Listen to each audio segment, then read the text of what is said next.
we can assume it's not this time. And technical issues. It wouldn't be a live stream without some sort of technical issues, right? We do so well. Oh my gosh.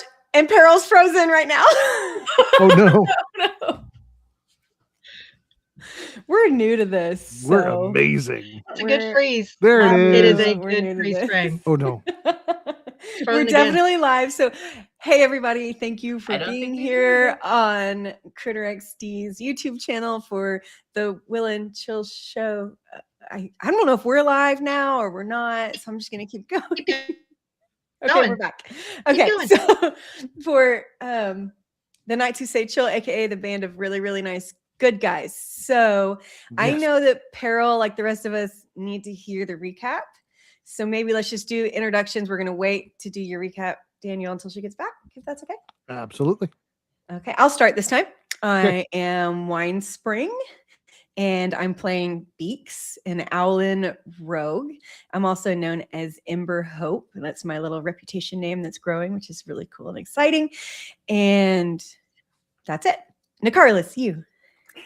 Hi, I'm Roof Mistress Leia, and for this game, I am playing Nicarlis, who is one half of her character, I guess you could say. She does have well, maybe we'll find out a little more today. But Nicarlis, Huge I heard admission. she's a satyr bard mixed with maybe something else that nobody really knows about. Ooh, Maybe, dragon. maybe, possibly, it's possible. Dragon. Dragon, oh, Yeah. amazing. Oriana. And hello. Oh, what'd you get?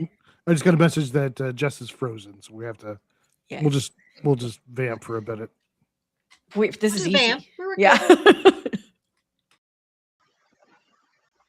Yeah. Hey. Oh, here we go. And we're coming back. Hello. Nope. We're almost there. Almost there. We'll get there. I'm just going to go ahead and talk. Hey. And I hope everyone can hear me. We can. We can. I am Dana Lou Who, but you can call me Zool. Because there is no Dana, there is only Zool. And I play Oriana, the Sheltering Light. And she is a tiefling cleric. Ooh, okay. Very nice. And And Jessica Carol. is having Carol? the best night of her life right now. So I don't know what I missed, guys. I'm really, really Just sorry. the intro. We're extending it out to do froze the the intro. second I hit go live. Yeah. Yeah, I am Jessica Sedai, aka Jessica Squeedeye. I play Peril, and she is a barbarian, and that's all you really need to know. Ooh, sassy. All right, random. Now's the time for an update since we're all here. Okay, I'm Random Noman, DM Daniel, and I get to play D&D with these awesome nerds, plus a couple other that are off the screen, but they are coming back soon. ... What? Okay. We find ourselves back on the planet of Ilor, on the continent of Corva, in the eastern side past the Turgan Peaks. We are not in our current time, however. We're still in the current era, but we're about 272 years earlier than when the campaign is taking place. The group had, as they were trying to find ways to rescue one of their comrades from hell, they found out that they had to approach a wizard, and that wizard had died in the past because they got this information from a dragon that had been in a long sleep. But they were sent to find the Sunset Wizard, and that is Suresha of Essia. And they found out that though she was dead, she had left a codex in the goddess of knowledge, Theodomia, one of her temples, which is a grand pyramid. So they went there and they opened it up and it was blank. And one of the people, the librarian, jumped up, said, Lev Librium, and there was a flash of light, and they woke up inside the codex itself. So they've been exploring this, and they've been finding out that they are playing a role in this story. We have a gardener, we have an assistant cook with very frazzled hair, we have a stable hand named Jessup, I think is what it was. Sounds right. Yes. And we also have Peril playing a 5'2", strikingly gorgeous Lady de Bear, who has no weapons on her, although she did have a dagger in her bosom. So that does a little bit for her. I would argue that I am the weapon. Thank you. You are the weapon. You are the weapon. Hey. That stare is a weapon just by itself. The group had found a way to find each other, and they were in the courtyard, and they had seen several of the ambassadors and diplomats and guests coming to the royal betrothal dinner of the princess of Essia, which is where they were in the palace of Essia, and the prince Rosham of Rosfang, which is a continent farther to the south, which is where it's kind of a wasteland. It's a little more hardy. It's not for easy people, and that is where the element that makes skyships work. That's where it's mined. Is in the area of Rostfang. So you haven't seen the Rostfangian group yet, but they are going to be entering last. There's a lot of other diplomats coming in from all over the world. You saw the king and the queen and the princess. You have figured out that Essia is no longer on the map. It has been absorbed by the Ardellan frontier, or the country of Ardell, and now you go further out from their standard border. You go into their frontier. You guys have not made it over to Ardell specifically, but you went to the Queen's Lake, and that was part of where Essia was originally. So as you got to meet each other, and for some reason you found out that Treon, while he didn't come into the book with you, was giving you the ability to see the other players. That they were walking behind them, basically puppeteering this role. And as you all got together, you found out who each other were. You got back together as a group, started making a plan. The scene froze, and Suresha of Essia, the Sunset Wizard, came through the screen, or came through the scene, and appeared to you and explained that you are experiencing the days before her death. That she knows she died. This book was built to absorb the information to help her know who her killer was. She has plans for those people. She has effects like spells in place and things to do to get revenge upon those that killed her. You expect that also probably means that the Essian royalty dies as well, because the country disappears within a couple hundred years. So she cannot give you any information. She give you information up to this point. She's kind of a hologram, for lack of better terms, in this book. She has no additional knowledge past her death, obviously. But she wants you to find out who it is. And you had found out that there was some clues connected to a group called Cato Vindictae. And you had connected them to a Assassin's Guild. And you had found out that Assassin's Guild is secretly mage slayers. Their priority is killing wizards. Something about their history, they do not like wizards. They prioritize those assassinations. You found out, actually, by some memory, that it was founded by one of the Owlin of Beak's city, Kael Christolis. When the wizards tried to modify the entire city's memory, he found a way to give himself a scar across his face to use the pain to resist the spell. So their symbol is 3 jagged lines, which represent the scars across the founder's face. And they are afoot. You have not seen any of them. They're not always Owlin. Peril has dealt with them before and has seen them, that they're not all Owlin, but there are Owlin in the group, but that was founded by the Owlin. So they could be anybody. But there have been clues of their connections to something going on. You found an empty box in the stable. You found kind of a beaten path or a trod path when they shouldn't have, near the flowers that Oriana's character picked. And you found a special spice that actually was plague bloom, which when it is heated, kind of expands into a poison cloud. So generally speaking, that's where we're at. I know that was a lot of information, but I want to get you guys back to that scene. So basically, as we start again, the Sunset Wizard, is stopping the time stop, and the scene is going to become active. And you guys are back in real life, or in real motion, as the scene comes back to life in the courtyard.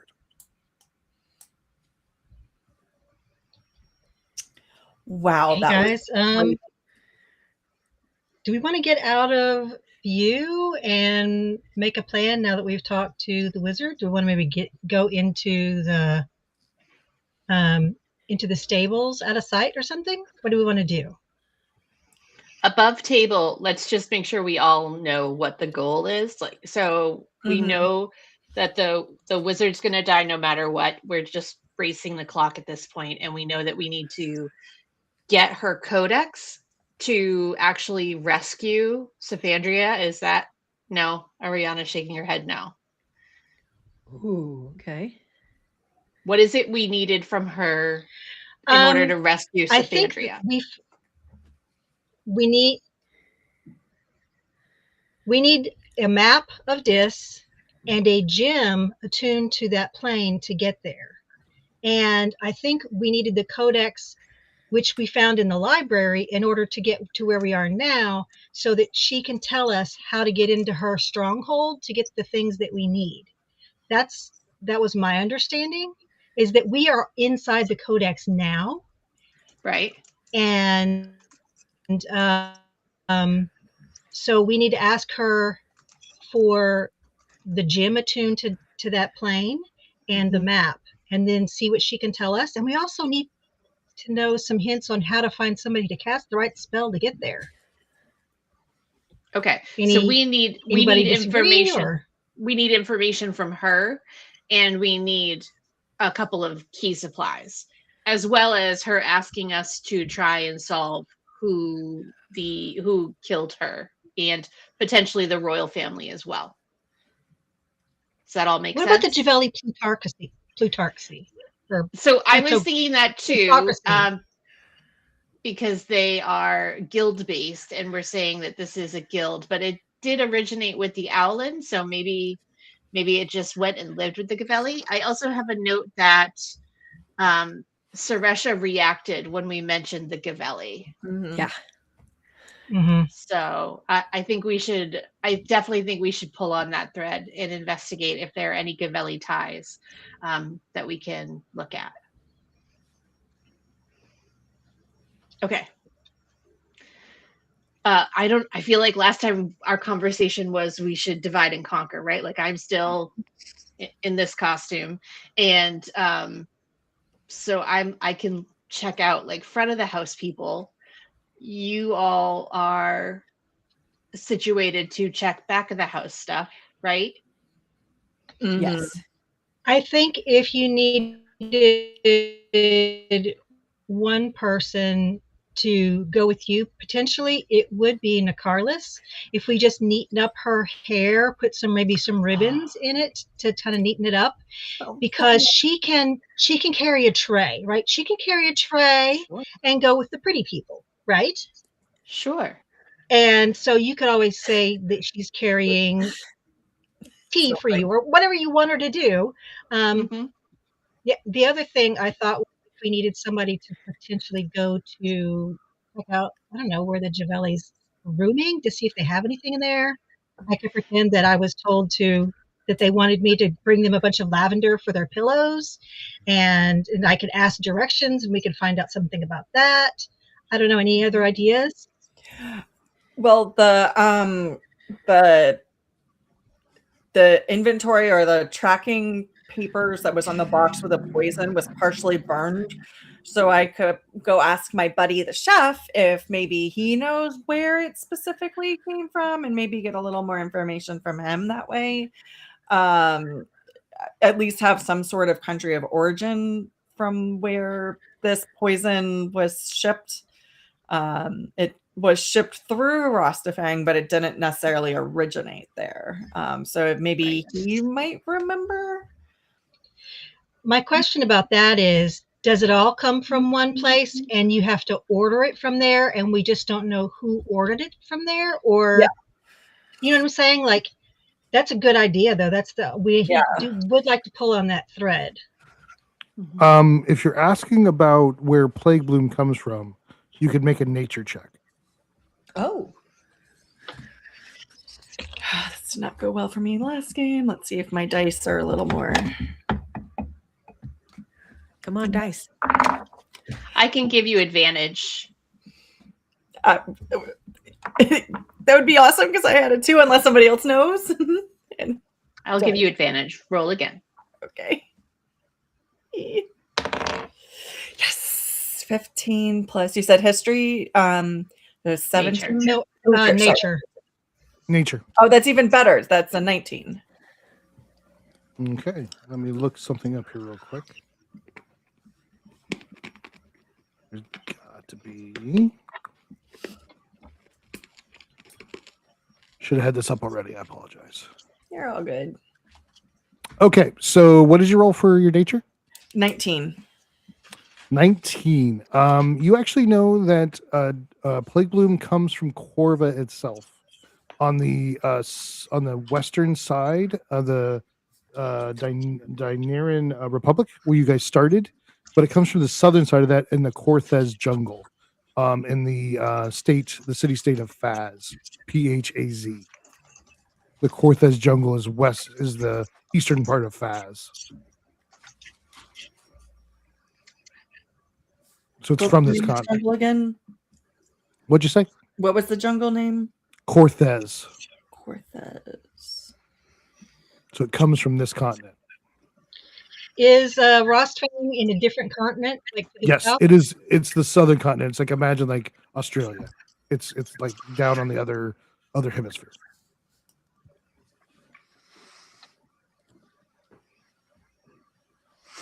Okay. Okay. But just because that's where plague bloom comes from, is it a common thing that like it could, even though that's where it grows, it could be ordered from somewhere else, or would it be ordered from? No, it needs it for the biology of it, for like Okay. the I can't think of the term, but basically it needs that biome to survive. And Rostfang is very wasteland, desert, rock. Mhm. It does not have the same as Corthez jungle. Cool. If anybody wants to make a history check, you can make history checks on any of these cultures. I can give you, I mean, these are standard cultures that I can give you a history on real quick if you have questions about the Gavelian or anything like I'm wondering if, with my military background, even though it's not in deception, if I would know, like, if I would know any of the history of plate bloom and how it's being used by other people, like what No. Carlos is asking. No, I wouldn't think as a soldier, as a mercenary, I don't think you've probably heard of it, but just enough to know that it's a poison that's used. Okay. So you don't want me to roll a history then? You can. I mean, yeah. I mean, I just wouldn't say it would be an easy one. Okay. Oriana? It's your choice. I'd like to roll a history to see if I know anything about which countries or groups of people like the Gavelian and Essia and Rostfang, who would benefit and who from killing off this wizard and the royal house of Essia. Who would benefit from that? Like, is there anything known about that in history that I would ever have heard? That's a pretty complex ask. It'll be a high DC, but if you get it based on what you roll, all right, it's gonna be a long shot. Yeah, I'll give you tiers of knowledge based on how you do. Ooh, We believe in you. Okay, Roll well. it's a long shot. Okay, that was not a good roll. However, my You can use fate your 20. roll for the day was a natural 20 plus my 2 for history. So that is a 22. Okay. Wow. That did not get the DC that I set. It was a 25. But Oh no! Come I get on. well, the reason why I'm doing Well, that is it's pretty because complex. it's a pretty complex ask. Your background is not in politics or intrigue. I mean, like if you were a noble, and you were doing that kind of question, and like you came from Right. from a trader family and stuff like that. I'm not going to say you're not going to get knowledge. Geographically, Ardell obviously absorbs them when they're gone, so Ardell would benefit from it. Okay. The Dinoran Republic is on the western side of the mountains, and the Goliaths are in between them, so they wouldn't really have any ability to absorb any of that information. Any of that, the Goliaths don't really care about it, because they have their grounds that they're their hunting grounds. So the Dinorans are out of it. The Gavelli are trade based, and they're on the southeastern bottom corner of the continent, south of Ardell. So there's not really a specific political reason that you can put together with that. Ardell would be the obvious choice. Suresha, you don't know a lot about Suresha. You don't know where she's from. You don't know if she's Essian or where she's from. So there's some political background there that you don't know. But being from Essia, they're just a generally neutral, probably friendly with their neighbors. The borders were not heavily contested. This is a time after the resurgence where civilizations are balancing again, and we're farther after the resurgence. So the world has come to a balance point. There's warlike areas in the world, but this is more of a very almost like Europe, where the borders are established. So nobody was really coming after Essia. There's trade routes through the mountains, so I guess you could say there's some trade control. They do control the Shimmering Pass, and one major pass through the mountains. So if you want to look at that from a trade concept, the Gavelli would like to control the trade route through the mountains. I could see you saying that. So yeah, you don't get the full knowledge, but that's a down of the politics of this. You're not sure why they went for Rostfang for the marriage. That's Official. We just don't know what it is. Yep. So the other side of that Is there is anybody who wants to stop that? yeah, that's what I was going to say. Was the other side of that is it would be a benefit to Essia, but somebody may want to stop that. But I don't know if, since I'm from the Feywild, but I do have my courtesan background, like if I would have studied this realm's like history from the perspective of what you were just talking about, like the lineages and the political intrigue of marriages, I think I wouldn't because of the Feywild, but I was also just going to ask, like, maybe. No, not really. I think they're pretty self-centered. I think they view themselves as aloof, and you know, there's not a lot of crossover. The Fey Moon does give access between the two realms, but you're still kind of aloof, and like, you know, those are lesser. They're much more short-lived. It's almost like the elves. Okay. Like, hey, yeah, but I see where you're coming from. Yeah, I had to ask. Peril, you do have nature, so if you wanted to roll anything about that more, I know you do have nature as a skill. Like, I didn't want to stop you from rolling about Plague Bloom. I gave her my advantage on the Plague Bloom. Okay. Well, I just felt like I might have stopped you a little bit. No, you made a comment about anybody can make a history check to learn to try to find out a little bit more. And then I was like, so would I know anything? Should I make a history roll? And you were like, no, you wouldn't necessarily know anything. I didn't mean it that way. I just meant it wouldn't give you advantage. It wouldn't give you your like if you can give me a reason why your history check is better, I will lower the DC or give you advantage. I was just saying from your soldier point of view that you presented, it doesn't give you an advantage because it's not really your realm, but you would have heard about it. Yeah. Go ahead. So it sounds like we get some information for her, and maybe we can, you know, this is what we found out. And also we'd like this from you. Yep. And Beaks, you had your hand up. Sorry. No, it's okay. Well, I, as a noble from like a literal traveling nation, could I use that as an advantage to get us some more information? Yeah. For a history check? Sure. Okay. So you're lowering your. I'm lowering it, but what are you specifically trying to find? What do you just like general information about Estia, about Suresha, about, you know, what do you? I'm gonna call a friend. Oriana, Peril, and Nicarlis. Is there anything specific that we haven't heard yet that you think potentially we could get some information on right now? Do we know of any allies that the Gavelli, like, not to put all our eggs in the Gavelli basket, but do we know of any common allies of the Gavelli in case that does lead to more? That's a great question. And do the Rostfangs have any natural enemies? Mm-hmm. Or is there anybody who might be upset that the Rostfangs got picked for this marriage instead of them? And I'll stop talking. That was great. That's a good one. Also a little curious if, do we know who made this match? Was it on the Estia side or was it on the Rostafang side? Was it a mutual match? And could this possibly be one of those like double crossings of Rostafang coming in for some reason to poison the Sunset Wizard? You haven't asked that question in the Codex. You would have to you had to find that information from the Codex memories. You don't know that from your history roll. That'd be a very specific thing. Like it would be We easier did to ask find out that we did get one little thought from the Codex was that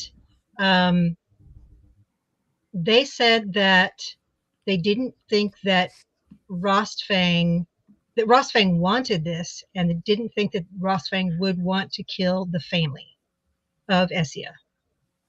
Okay. But that was an opinion only. They didn't have anything to necessarily base it off of. That is an opinion that we got. Okay. We also don't know. We also can call up the wizard and ask any questions of her about herself, things that she would know, like where are you from? Do you have any natural enemies? What is some of the background of the history between these? We could ask these questions of her directly. It would be information that she would know, and we'll have to see whether or not it's information in the Codex she could give us. Nicarlis, do you have anything to add before we roll for history? Nicarlis, it's all kind of over Nicarlis's head. This isn't really her realm. So Literally. literally. Yeah. Okay, so we're looking mostly for allies of the Gavelli and Rothsfang natural enemies, and then any general information that might be related to those things. And then it sounds like we might want to go speak with the wizard again, ask some further questions if we can. Maybe we good. ask if she knows where she is during the engagement party. So maybe we could go Retrace. Yeah, scout around her, or just, I don't know if that would be useful for finding out. Because again, we're not trying to prevent the murder. That's impossible. But I got the impression that he didn't know anything that happened after the point where we are talking to her. Like, she doesn't know the exact time of her death. So maybe I misread that. that's why I was asking, where is she during the engagement party? Because we know that's a time-stamped event that is going on now. So hypothetically, and again, I don't know if it's useful information, but where her character, I guess we could call it, is at this moment in time. Because Peril said she didn't see the wizard at the ball, and and it seems like with that staff and the way she's dressed, it would be very obvious. So Yeah. Right. I feel like And there's no other wizards there. Yeah. Okay, I so feel shall like I roll? That's a lot to put on a roll. Well, some of that was for the Sunset Wizard. So we'll just, I'm sure Daniel knows exactly what he's Sure. answer. Yeah. Okay, here we go. So do I roll with advantage then? No. Actually, And do we really need this knowledge? Because I could give you bardic inspiration. I don't know. So much of this is we're just gathering to even know which direction to go. Okay, I'll save So- bardic inspiration because I've only Okay. got 2 left, so I'll hold that just in case. Okay, I'm I don't rolling know if I can normal do it. history roll. 24. 24. Give me the information. Okay. First of all, the Gavelli are trade based and are very shrewd. and cutthroat. They are not well liked in the world. Most of the time, they are known that they will get the best deal for themselves, and the deal is the most important part. It's all of they are very much a I don't want to say capitalist, but a very much a money driven society. Their guilds compete amongst themselves. It's all about who is the most powerful, who has the most money. Um, with that being said, though, anybody who trades, anybody who helps in that supply chain of moving goods around the world works with them. So they have a relationship. So the Dinoran Republic started as a group of captains, ship captains, who came together and formed. So the Dinoran Republic is all about, right there big on the coast, is all about shipping.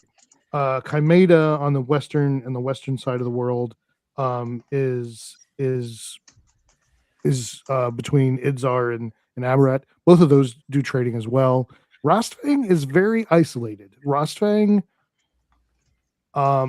imagine if you put Vikings in the desert. They are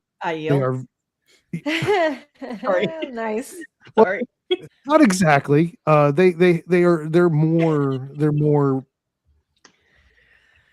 not controlled as much as IEL. I don't want to make it IEL, but I would say if you put a Viking in the desert and put him in a wasteland, and their sky ships is what makes them compete a little bit with the plutocracy. But the Gavelians even trade with them, so that's a thing but they control those sky ships. So that would be a thing for the Gaveli to be concerned about. You do. So what else were you asking? I have a thing of information, but I'm going to wait till the end to tell you that one. Allies So of the Gaveli. Generally, anybody who trades, but they're not going to be it's not going to be anybody. Nobody's going out of their way to be nice to them, but they have the money and they control a lot of deals. So it would be more of a business partnership. It's a business partnership. There's not really an ally. Yeah, they buy their allies. Like Peril, anytime you've ever been in the Gaveli plutocracy, you were paid as a mercenary. Like they pay their army. Their army are mercenaries. They do not have a standing army. They are guild paid mercenaries. They don't even have. They don't even come together enough to really have a government, as like a controlling government, to have a standing army. Each guild pays their own set of mercenaries. Wow. Okay. And then natural enemies of Rostfang. They're so far away that they're almost the boogeymen. They're the barbarians on the edge of the world. This is probably the most that a lot of people have ever seen the Rostfang. This is them expanding into the world more than you don't see a lot of them. But they would, they're very exotic. Yeah. So they don't really raid like Vikings because they're so far away. But you could imagine that with their society, if they were closer, they would raid like Vikings. They would be the things that keep people awake at night. Ooh. They're for each, like almost like that yell, one Rostfang soldier, or they actually call themselves the Stormborn, because they actually worship the Storm Father or the Storm God. So they are touched by the Storm God. So they consider themselves above a lot of others. Oh, that's interesting. And anything else? So enemies then. Not really enemies, but if they're moving into the world, there'd be people that would be concerned about what they can do, especially with their airships. So they have airships. They control the element that makes airships. Sky ships. Okay. So Rostfang do? Yeah. That's where the element is. That's where the element is found that creates a. And they actually, one of the things they do is they capture lightning. That they fly up in the clouds and actually capture lightning is one of the things. So their ships actually use lightning to attack. They can capture lightning. Mm-hmm. Pretty cool. Some of them can fly. Interesting. All right, you guys. Well, we got a 24 or whatever it was sitting. Okay. So That's all I have. your last point you got with a 24 because you rolled that high. You remember a story that your older sister was reading, and she read to you when you were young. Just a random point of knowledge, just like stuck out with that roll. There was a love story in the Gavelli plutocracy of between two guilds, basically a Romeo and Juliet. Oh. But in that story, the Juliet was Suresha. Suresha is a Gavelli name. Whoa. Suresha. Okay. That's the name of the Codex wizard. Am I right? Mhm. The Sunset Wizard. Okay. Oh my gosh, you guys. Okay. You don't think she's that character, but it's a common name in the Gavelli plutocracy. It would be Suresha. Dun dun dun. Right? And I love the Drama. history of that. Okay. So Okay, she's okay. potentially Gavelli. Mhm. Potentially. Is that something we should ask the hologram if she is? Because she made that face when you mentioned the Gavelli. Mm-hmm. Huh. Okay. That's very interesting. We got some Shall- world order. Yeah. Okay, so are you guys ready do you still want to separate, or do we want to try and just speak with her again, ask these questions? So I'll give you a quick point though. You are at a point that you're basically at the pre-party to the dinner. Like this is like the hors d'oeuvres. Like everybody's just walking around drinking some champagne. Like the receiving. The reception, yeah. Yeah. So and then there's gonna be a point that all of the diplomats are moved into the dining room and announced in the dining room. So you're not there yet, but it's getting close. Okay. So do we want to try to do any sneaking before there's people in there? I don't know. I'm still not 100% sure on what we're going to do to either find those things or find out who's planning the assassination. TM, I have a question. When I found the poisons, did it look like something had been taken out of it already, or it was a fresh jar? Because it seemed like that box had just been brought in. Well, I'll tell you, this is kind of the weirdness of the reality of what you're in. What you move in this story may not matter. Well, and You that's what I really- want to know if it looked like, if I noticed whether or not it looked like some of the plague bloom had already been taken out, or would it be worthwhile just going and essentially sitting on the plague bloom to see who comes and gets it? You could do that if you wanted to, but what I would say that there's a chance it's already been taken, because what I'm saying is Mhm. just because you move something in this reality Yeah. doesn't mean like in the real story, in the real reality, it's not already gone. Somebody may have already come to the kitchen and got it. So there's no way Such for a you good to know point. that. So like anything you guys do is really like almost like an alternate reality, Yeah. and it's not really affecting the true stream of what happened. Mm-hmm. Do y'all think it would be worthwhile for me to go check on that jar to see if it looks like things have been taken out? And if not, I mean, obviously that is a very probable means of this murder. So, and since our sub goal right now is to find out for the wizard who killed her, like if I see who takes that, I can make a very good assumption that, Mm-hmm. But again, it might already be gone. It might be, yeah. yeah. So I mean, that's just it kind of takes me out of all the action, but yeah, like I just don't know how we're gonna find out these murderers. I would say the probability isn't worth the chance. Okay. I would you're say we should you're- listen to him. Yeah, you're going off the possibility that Information. like if you had stayed in the I'm kitchen like- the whole time, you would have seen it when it Okay. happens. But you've been gone now. There's no way for you to know if it's already happened or it will happen. So you'd have to make the choice of staying there the whole time. You may have missed it. Mhm. So I don't want to put you in a position that you're going to have a boring time of I'm sitting watching a box. we So we have can't a do psychic feather- whispers, right? Sorry. Sorry.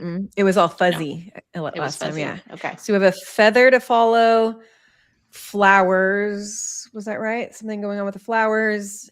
And there was A trampled poison pathway around food, the flowers. and the gavelli are pretty The- important. The feather you've already this feels like an escape room.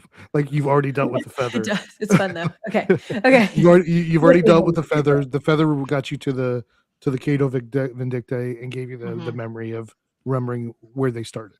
So don't worry about that. Okay. The empty box is a thing of what was in that box. And then Was the you box have, the size of a sword? yes. Mm-hmm. So It could have held us. It could have held multiple swords. In this time period, is it faux pas to walk around armed for an event like this? Like, would there be a reason to smuggle in a sword? Give me a history. Oh, Really actually, good question. give me a history with charisma added to it instead of intelligence. Ooh. Is there a diplomacy skill? I would think that a king or a prince, I would think that a king or a prince would be able to walk around with a beautiful sword on. That's a 14. Okay. Yeah, with just like Oriana said, any of the men at the party could have a side blade, a rapier, a saber, something like that. You wouldn't be walking around with a great axe or anything like that. But the rust things might, but yeah, any of those from this continent or the other continents would at most would be a side blade. It's just weird that there'd be a sword box in the stall. And it Maybe was it's for a specific purpose. Nicarlis, what if you went by the kitchen and asked any questions of the chef that you wanted to about that jar and the burnt paper, and then grab like a plate of hors d'oeuvres or something, and then just walk around and snoop and listen to the people that are pretty, because I think you could nobody would even notice you. I don't think, as long as we put some ribbons in your hair and kind of tidy you up a little. Let's do it. I am a hot mess right now. Okay.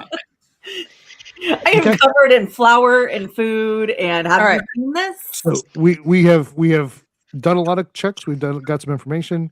We are at a point. What's everybody doing? So give me actions.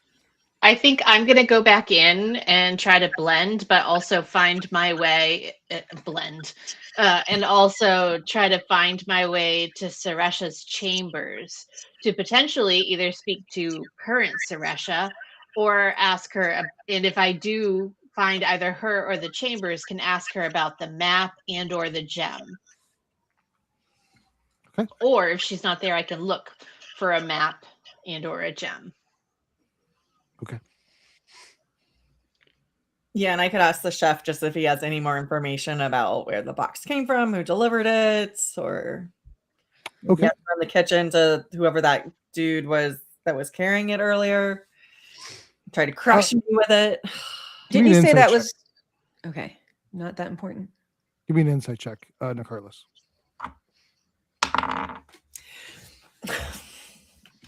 That was a 7. Okay. Helpful for sure. I'm not useful at all in this game right now. I may as well just go watch. So you're it's going your back hair. You're going back to the kitchen. Okay. Oriana, what would you like to do? But you were going to get a plate, right, and walk around and listen. I would like to.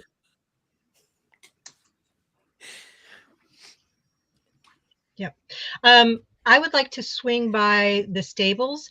They always have ribbons to do up the tails and manes really pretty for the horses, and I figure we could get some ribbon for Nicarlis's hair and maybe a hoof knife or something if Beaks wants to have one in her pocket, or Nicarlis needs a little stab, just a little one for the pocket.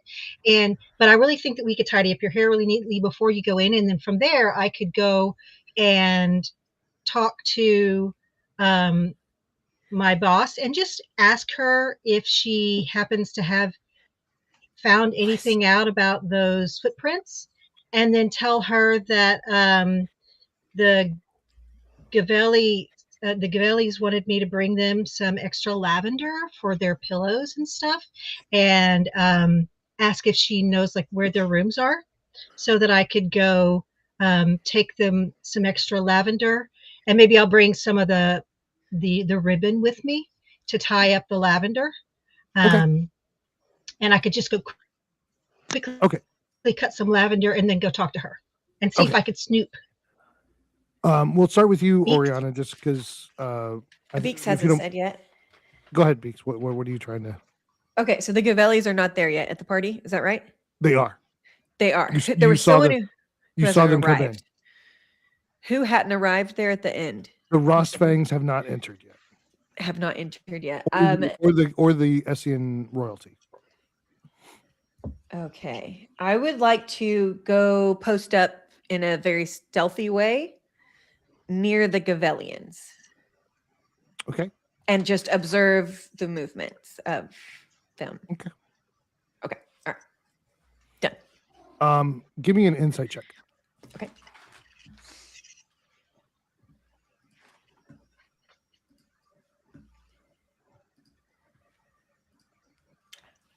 Two. Okay. Oh no, my hair's rubbing off on you. Fantastic. So I would just say, like, as a fancy lady, I might have like a comb, a barrette type comb in my hair, and I would donate it to Oriana fixing Nicarlis's hair. Give me an investigation. She clearly just needs a little help. Is that how I end up casting bardic inspiration on myself? 13. Is by fixing my 13. hair? You do find that there are a couple of ivory combs that are stuck in there at designed locations. For So your with hair. zero concern for the design, I would just randomly grab one. So I'm going to give a chance here. Nicarlis, roll a perception. Perception. Oh dear. Okay. Would inspiration help? That was a 2 plus 4, so 6. You were the only one that was going to save her from doing this. So, Wow. Okay, so you guys watch as you're all separating and going out. Peril goes thunk, and just pulls out from a very meticulously coiffed. Oh, her I think is the right hair. word. Coiffed hair. It's not like it's high, but it's positioned correctly, and the hair just starts to tumble down. Yeah. Because it was holding in place. So Nicarlis stops and freaks out for a second, and she hands you. You can't go in there looking like that. She hands the combs out. You needed a comb. Oh, Peril. We're gonna have to have a chat when we get back to the real world about how all this works. Okay. Sure. Do you use the combs, or are you? Okay. What if I use one of the combs to actually just sort of comb your hair a little bit, tease it into the right place to put the ribbons in? And then we give the combs back to Nicarlis. Can you put her hair back up a little bit? I can try. Do you want my help? Do you want my help, or you want to help me? You want to guide me? Like you want to tell me how to do it, and I will do it? What would I roll for this? That will be sleight of hand with charisma. Oh, let me do Instead of that. dexterity. Let me do that. Let me do that. Wait, oh, not You with wanna your do that? sleight of hand Okay. modifier. So Okay. you change the dex modifier to charisma. Oh, gotcha. I'm picking up what you're putting down. Oh, it's the same for me. So Okay.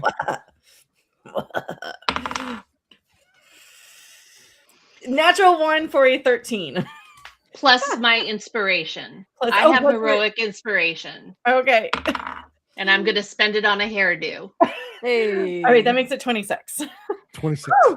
Whew. You are able to comb your hair very quickly, into a position that it is manageable. As you go back to help Peril, you are able to. It takes about 20 minutes, but you get it all back very close, if not a little bit better than what it was. Ooh. Beautiful, darling, beautiful. And Peril, as you're standing there, like just putting up with this, this is not something you're enjoying.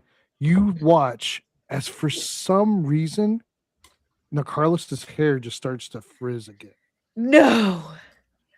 This is so dramatic. It just looks like it just wants to go back to that. Like that's its standard setting. That was 20 At minutes. least it you has guys. ribbons in it now. All right.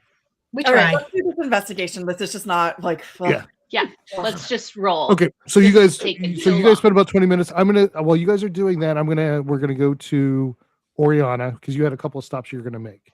So the stables are closer. As you're approaching the stables, it's very easy. You're in the livery. You're walking along. Nobody's gonna stop you. You actually see a group of not quite Clydesdales, but very large black horses. A group of very black, dark stallions, like all of the same style. They're all uniform, to almost the dimension same.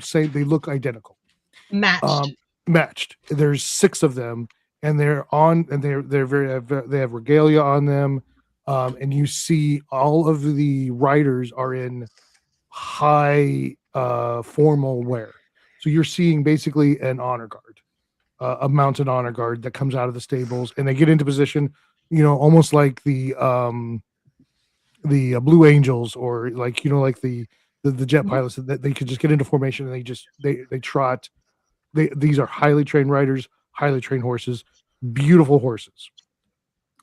And you see them take off. They don't take off, but they start to trot, kind of canter away. And you watch them go by, and everybody kind of stops because they are the Royal Guard. They're in full regalia. This is a big deal. So you're going into the stable. It's pretty empty now because now that these guys are out there, like everybody's kind of going back to what they were doing. There's some workers, but they're further down. You're walking along. With your passive perception, you hear glass break in one of the rooms beside the stable. All right. Do you stop and look, or do you keep going? It's a pretty weird sound, so I think I would sort of creep up to see if there's a door open or a window into that room that I can just sort of peek around and see, or if I smell anything as I walk up. You smell all of the normal. It's a clean stable, but it still smells like a stable. There's going to be smells. There's going to be sounds. You do smell alcohol as you get there. Do I hear any talking? You hear somebody grumbling, like just low grumbling, and you peek around the corner and you see an older gentleman who's got he's sitting at a table, and he's kind of slunched over and just grumbling, but it looks like his one leg is perfectly straight and the other is bent. Like he can't. With your medical background, you notice that it's a wound. That leg is bad. He can't bend that leg like the other one. And he's a little bit better livery. Like you would say, he's probably he's in charge of the stables. He's probably the master of the stables, and looks like he has thrown a glass against the wall because there's a bottle of some kind of dark liquor in front of him that is mostly gone, and the glass was thrown against the wall.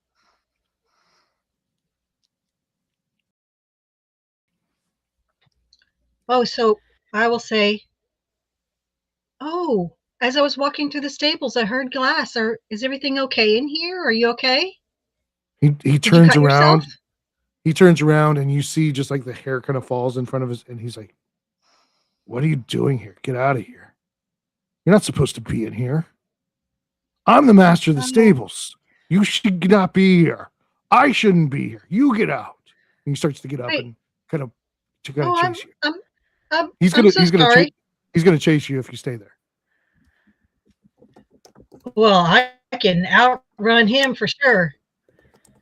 No, I'm so sorry. I will leave. Bye. And I will.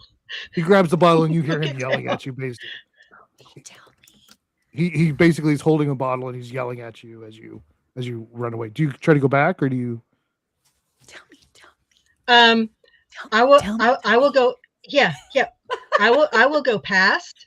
Okay. And yeah, I will go past so that I can make sure he's not coming. And then in my head, I will see if my connection to Beaks is still there, because I know Beaks is around somewhere. And I'll go in my head, Beaks, something has happened with the stable master. He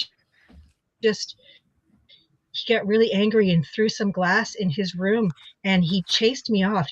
I don't know if you want to check this out, but maybe that's something you can handle. I got to get out of here.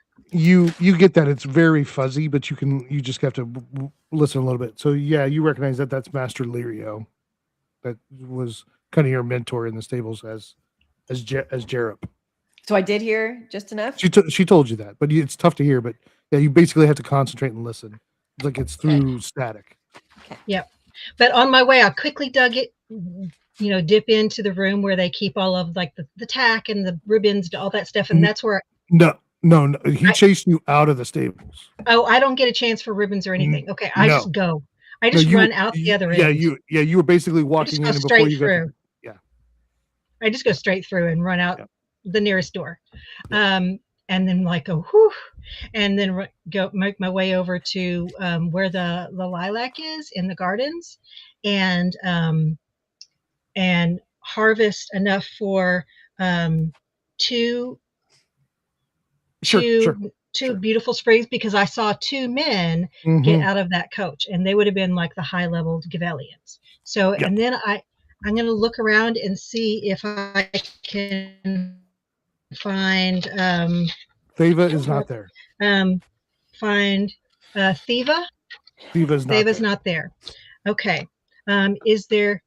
All right. So then I know that there must be somewhere where we have little strings or something I can tie up little bundles for this, and then I will make my way inside, and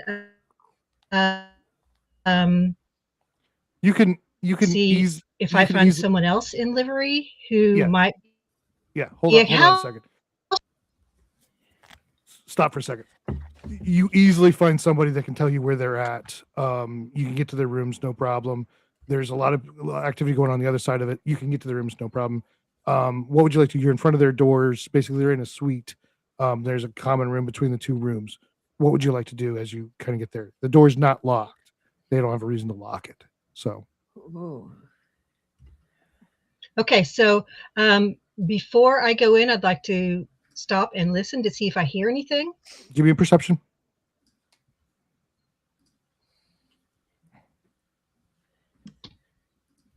That is a 24. 24. No sounds at all. No sounds at all. Okay, then I would just act very proper, open the doors, and then what do I see when I open it? Is it like a? It's just it's a standard suite, a sitting room. It's got a bedrooms like on two sides. Yeah. Their luggage is still in the main room. The luggage is still in the main room. Like there's chests and things. There's chests and things. Is there any of it that has been noticeably opened? Mm-hmm. Okay.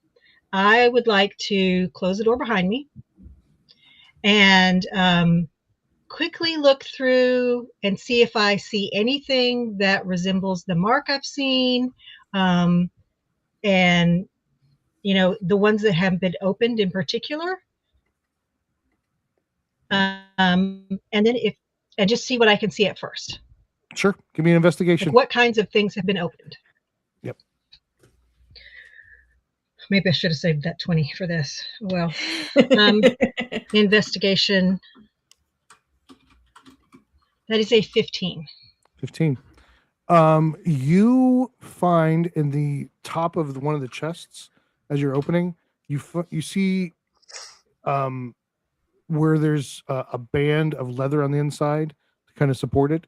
there's just a little bit of an edge, like it's cut. It's like it's slit beside it to where you can get behind it, behind basically the fabric Ooh, that's on the Ooh. inside of the lid. the fabric. Yeah. Yeah. Okay, so I'm gonna feel that, and then like just reach my fingers around behind, see if I can feel anything. Is there anything in there now? You feel like there's like, are you feeling the outside or the inside? No, like I'm feeling the fabric on the inside. If it's inside the lid, I'm going to feel Yep. the inside of the Okay. lid, and then I'm going to reach around and put my fingers in there. Yep. You find a square, like a flat square inside. You feel like the edges of a flat square.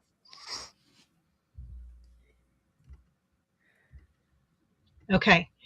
Is it something that I can pry out with my fingers? Mm-hmm. Okay. What do I find? You pull it out. It's a piece of paper. It's a parchment. You open it up, and it is in. There's characters on it, but it doesn't match any language you've seen. Ooh. Like you would guess it's some kind of cipher. Okay, it's a cipher. But in the top corner, because ritually I could. Okay, go ahead. In the top corner, you see the circle with all the dots that you saw before. Oh. What?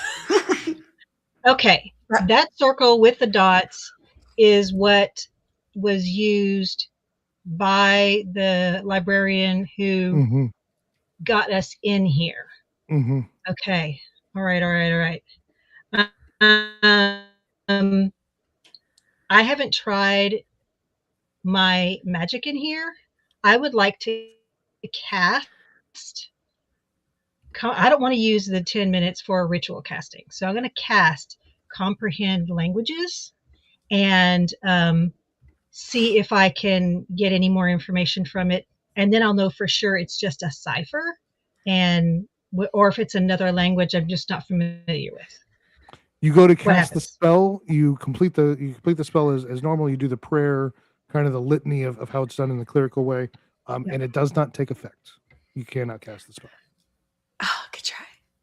I don't feel the. Oh, shoot. You don't feel the connection. Okay. Now, as I told Nicarlis, so hold on. Go ahead. As I told Nicarlis, you cannot affect the mainstream of activity, like the real path of what happened. Just like she took that plague bloom, the real plague bloom when it happened is not in her hand. It's wherever it went. So you could take that note, and it won't affect the real world of what happened. Okay. So we're gonna stop for now. At this moment, can I do one more thing, or no? Tell me more. Yeah. We're gonna stop for now. So you found the note. Okay. Peril. Actually, we'll go to Beaks. Beaks, you were going up and trying to find the Gavelli diplomats. You get into the main building, no problem at all. You get close to the doors, and you get stopped by what looks like not really a butler, but like a sub butler, like somebody who's in charge of the servants inside, and they stop you immediately and be like, "Where do you think you're going?"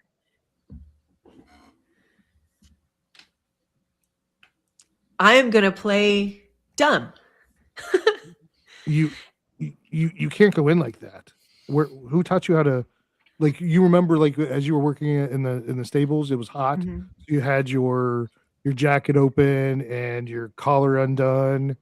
You didn't catch that you basically are not dressed appropriately. Like, all you have to do is button everything up and get in there, but you basically got stopped because you didn't look like the other servants inside. Okay, so I'm going to look down. I'm going to notice these things. Obviously, this is harder than I thought it was going to be to use my stealthiness to get inside. Have I heard Oriana yet? Oriana probably is. You probably walked in similarly together, not side by side, but she's walking down the hall behind you. So at some point, she told me what was going on with someone I knew that I thought was Oh, interesting. Oriana. Have I heard Sorry, that? yeah, you saw that before you left. Yeah, you heard that. Okay, Yeah. so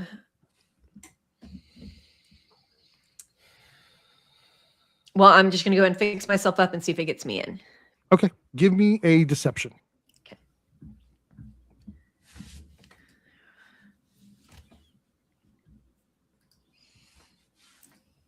13. 13.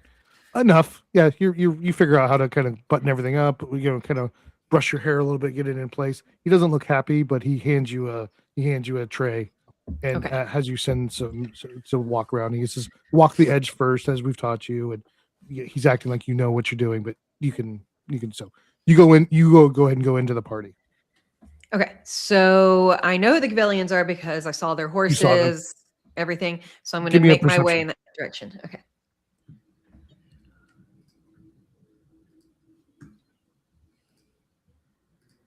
11. 11.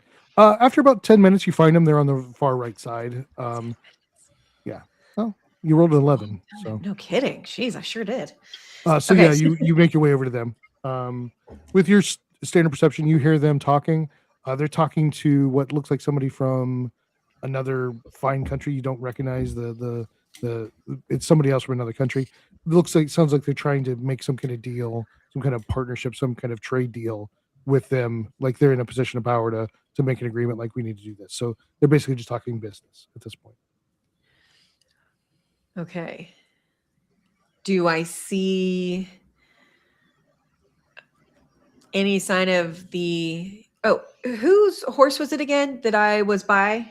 The princes, Rosfang's prince. Rosfang Prince. Yeah. I think it was honor or valor. I think it was valor.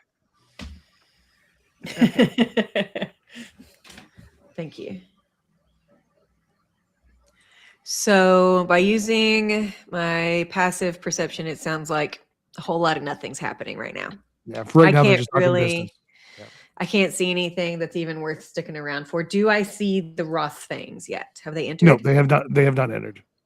Haven't entered yet. There's Then a lot of people. There's a lot of people talking about them that they're going to enter. The royal family of Essia and the Rosfangs are going to enter the dinner. They're not coming to the reception. I think I'm going to make my way back to the stables and see if I can get anything from this father figure, that seems to care about me, that had a lot to say. Okay. Yeah, no problem at all. You can make it back there. We'll just speed this along a little bit. You drop it off. You find your way out. You drop the tray off. You with your natural stealth, you can kind of get your way there. You make it back there. You actually find him passed out on the table. Damn it. Well, son of a... I'm here. I'm just going to do a quick check of his person. Is there anything on him that will help me? He's got a fine dagger on his belt. I already have one from Oriana, Okay. right? Oriana got the dagger. No, anything in the pockets, anything hidden around that is not necessarily for protection, but that could lead me in the direction in which I need to go. Not that you can really find. No. Is anyone else in this stable? Oh, there's people around. Yeah. General people just walking around. Workers. General people. Workers. Okay. Sounds like a dead end. So I am going to meander. Okay. And look around. Head back to the party? Towards kind of want to be where the Rosfangs are going to be entering generally. Okay. Yeah. You can find your way there. Peril, you go back to the party. You see, as you walk into the main entrance, you see down one of the side hallways, Beak's character is getting yelled at by a sub butler. I am conflicted because I never leave a man behind, but I'm going to trust her to handle that on her own because I know she can take him.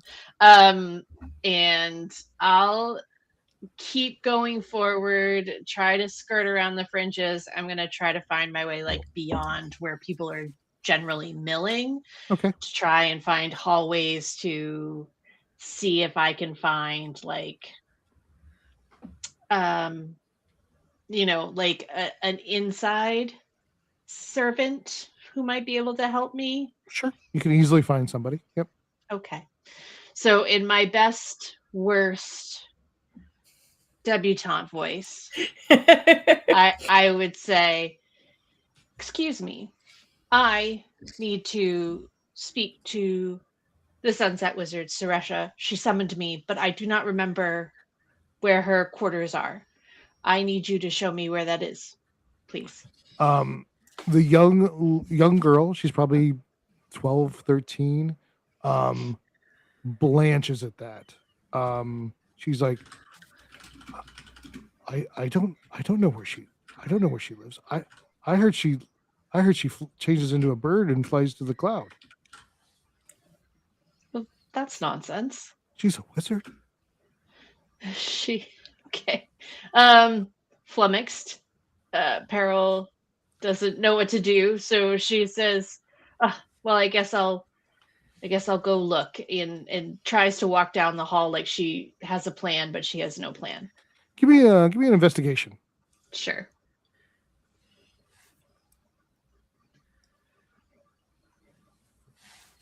$17. 17.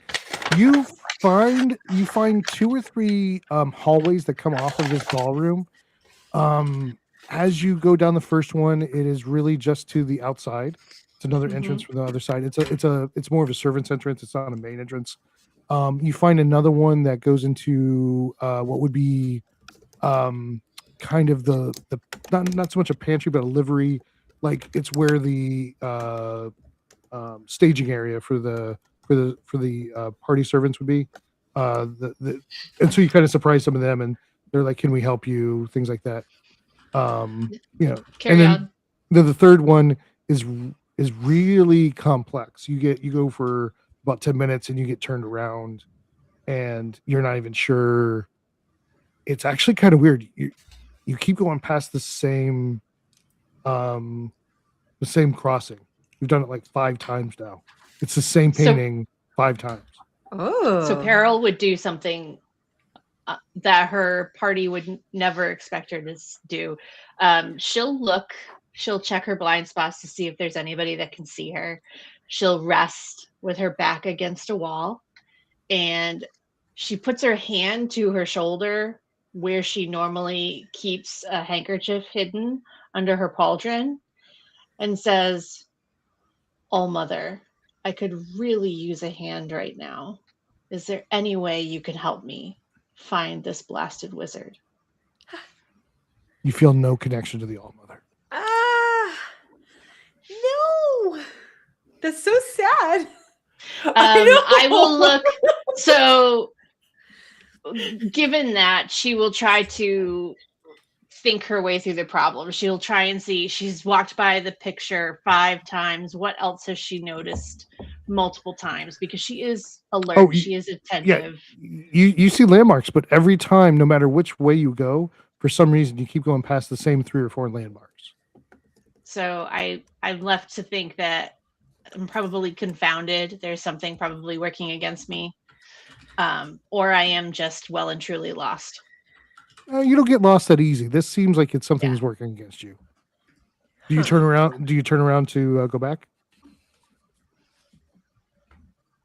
Yes, I think I would, to rejoin the group and let them know that I kind of struck out, and I think we have to summon the wizard and get more information. You take 2 turns and you're back in the main room. Yeah. Wizards, sus wizards.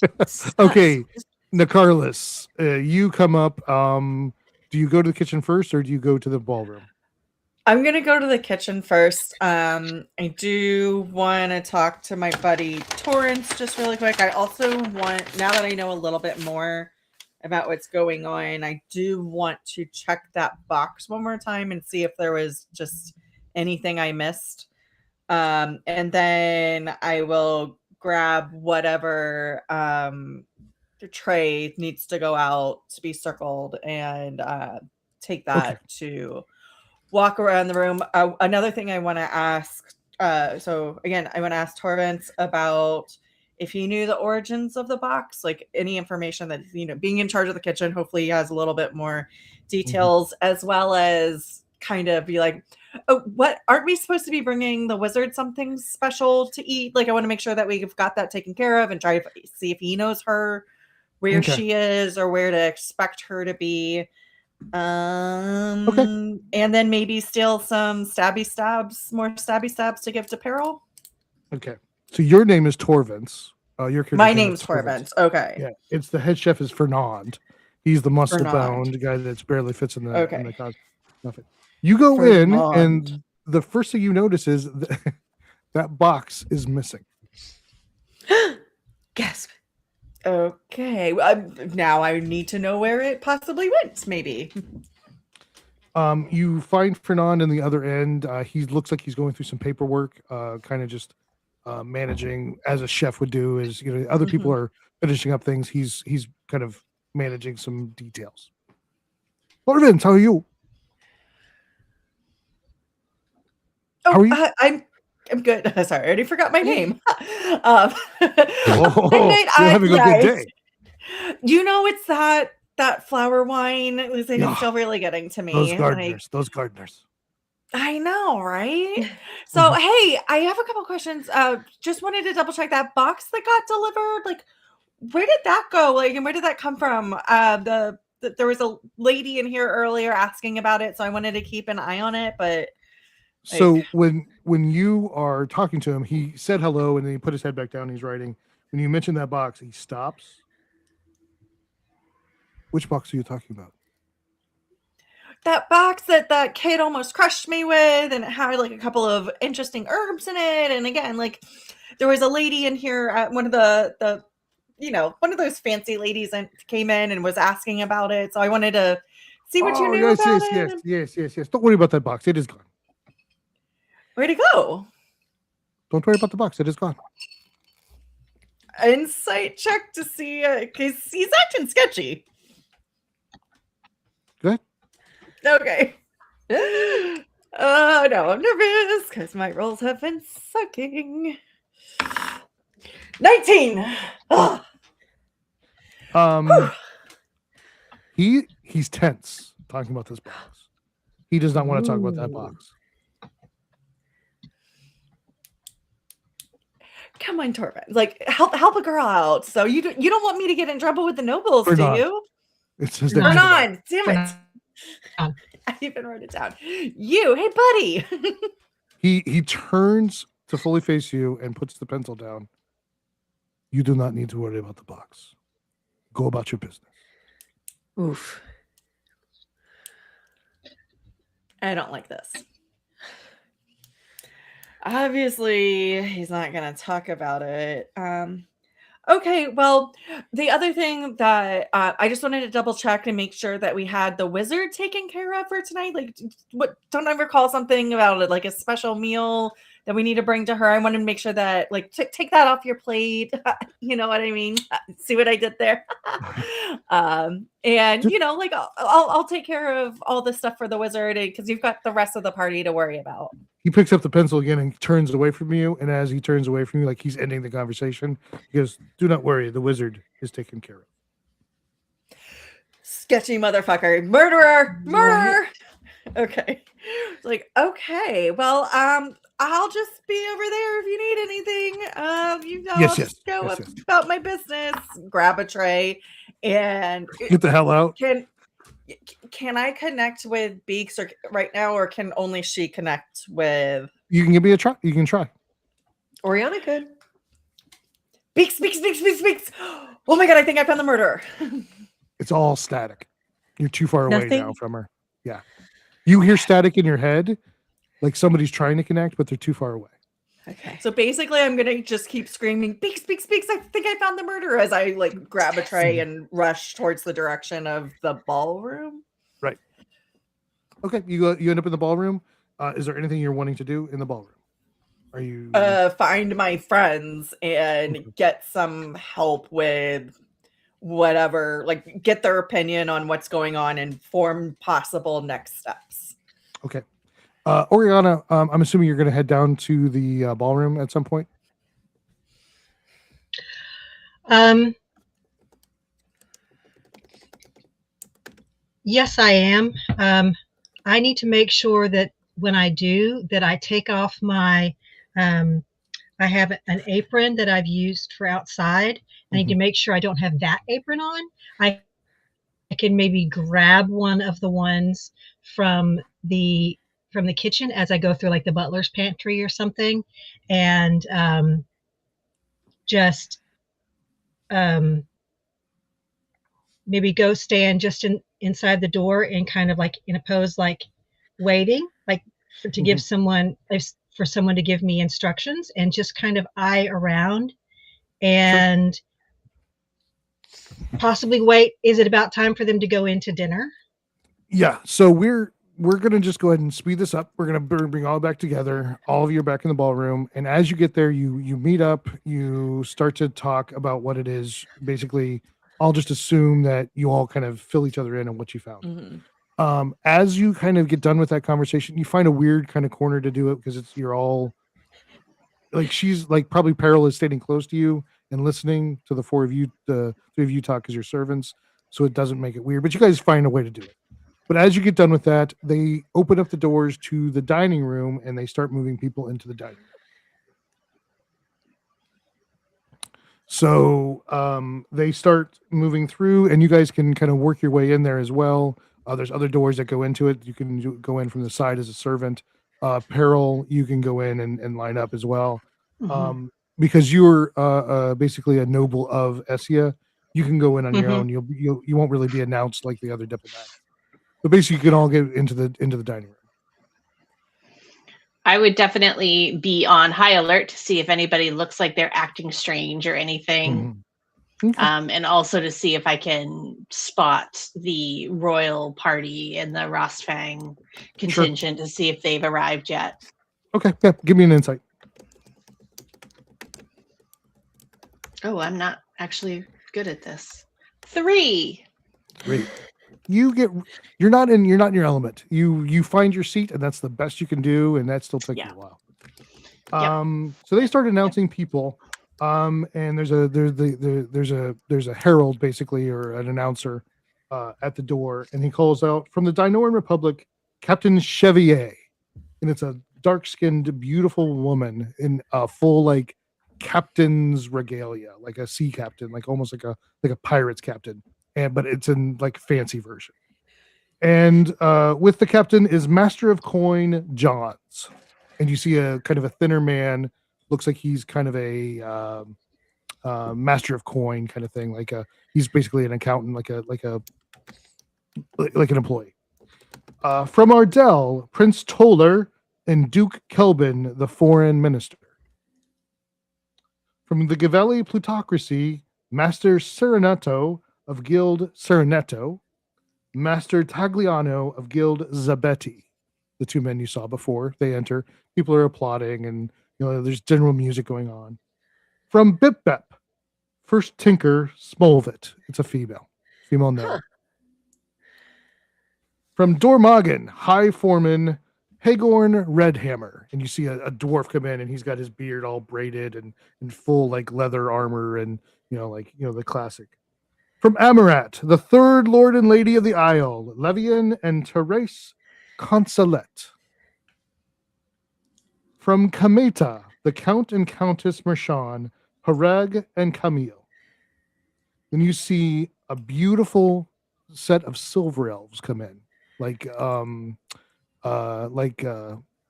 Critter's character is, Safari. You see Elias Byroris, they who hear the song, and Amar Erildar, her trainee, basically, her apprentice. Beautiful silver elves. And so they go through a couple more, and then you see everybody gets seated, and then they kind of like launch into some trumpets. And you have the royal family of Essia, House Cornat, King Lorthael, and Queen Amessa. And you guys see them come in as well, and they're the two that you saw from outside. And I want to check something real quick. Peril's watching everybody else, not the royal family. Okay. Ooh. Oriana, no. Let's see. Wine Spring, you actually have the highest perception. Yes. You and Oriana both notice when the queen gets close to you, there is a purplish metallic sheen to her skin. Just barely noticed.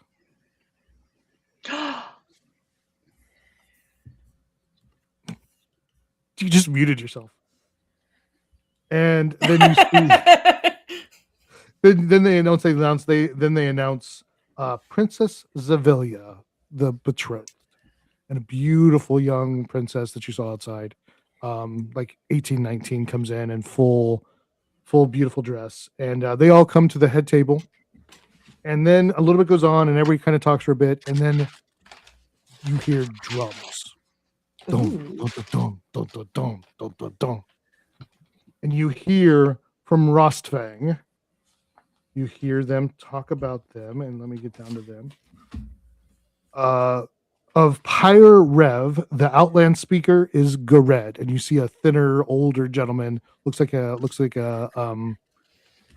advisor kind of thing, kind of like a foreign minister, something like that.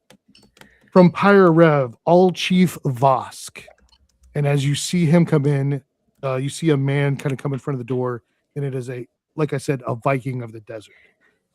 Tan skin, but has a full brown beard, long hair, braided kind of thing, and that full kind of like finest dress of a like what you would think a Viking would wear. But as he stands there, there are men starting to walk beside him that are also from Rostfang, and you see two of them in the front are holding with their forearms glass jars that are like the size of like a pony keg. They're holding it with their forearms, and the electricity is pouring all over their body. Like their body is constantly now charged from this way. So there's two that walk in front of him and two that walk behind him. And then above them are 4 flying Stormborn, and they actually have lightning coursing over their body, and they're floating in the air, and they all have like their regalia. But so they're, some of those guys are kind of thinner than the other guys, but it's the 2 different types of Stormborn, because you understand that there's Stormborn that can fly and Stormborn that can absorb electricity. So All Chief Vosk walks in, and he is just a bear of a man, and everybody goes immediately quiet. He comes to the front table, and his honor guard kind of spreads out, and kind of goes to the sides. The Outland speaker Gared walks up with him, and they shake hands with the king and queen, and they sit at the head table.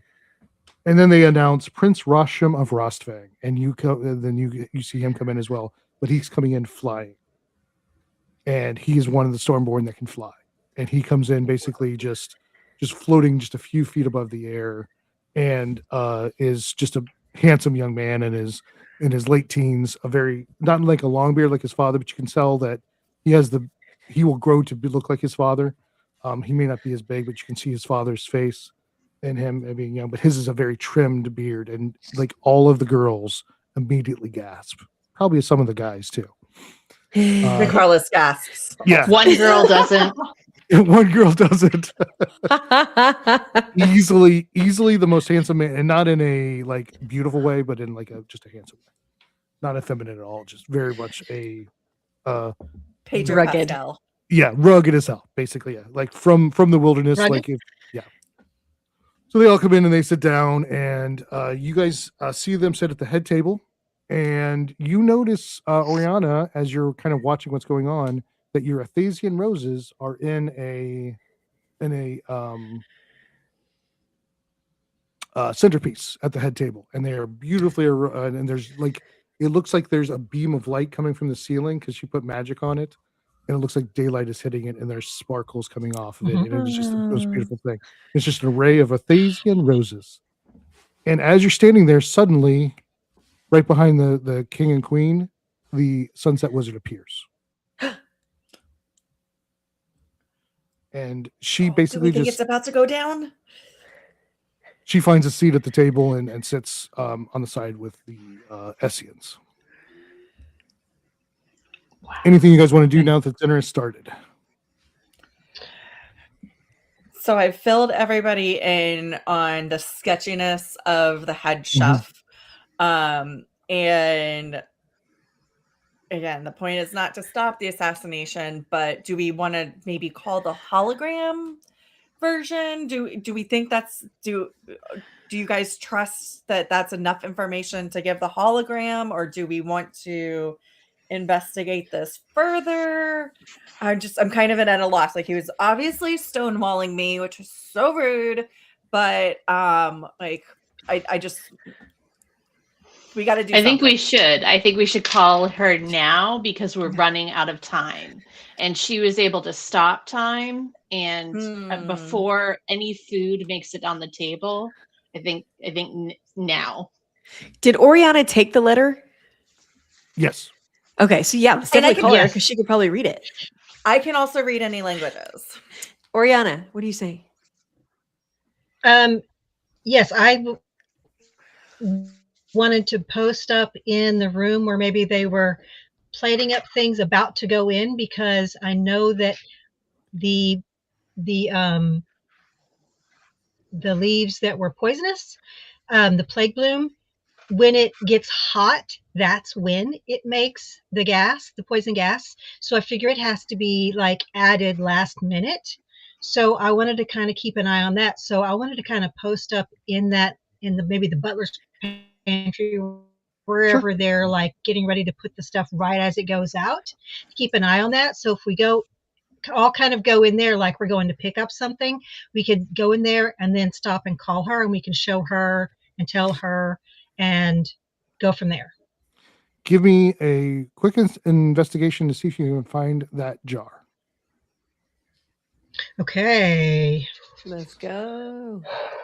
Investigation. That is a 14. 14. It's You don't really seem to good. find it in here. You look around. I'm just going to walk around. You can't find that jar in here. So you don't believe it's in here that you can find for now. So you guys stop and summon the wizard. Basically, you just call for her is basically what you do. Mm-hmm. I also want to look at the note as we're summoning her, because I can. Saresha. Yeah, and as we're calling her, I want to look at the note because I can read any languages. This isn't a language; it's a cipher. Well, never mind. I obviously can't read this. You tried. I tried. As you say that, you just like you get mad and you stop for a second, and then walking through the wall, this time stops, and you see the wizard like, kind of make it almost like a thin face of water, like a thin sheet of water. She walks through and distorts it, and then it forms back. And do you have more information? Well, Somebody go. Me? Okay. Wait, hold on, wait. Yeah, so the head chef, I asked him about that box that I was telling you about earlier, and he kept telling me, don't worry about it, it's taken care of. And then I asked about you, and he goes, don't worry, she's been taken care of. We're pretty confident that he is involved somehow in your murder. So, Okay. And then Oriana, you had a thing? I pull out the piece of paper and I say, I found this secreted behind the fabric on the inside of the lid of one of the trunks in the Gavelian in their rooms. And I noticed in the corner here, it looks like some sort of cipher. I noticed in the corner here this symbol with the circle with the 4 dots.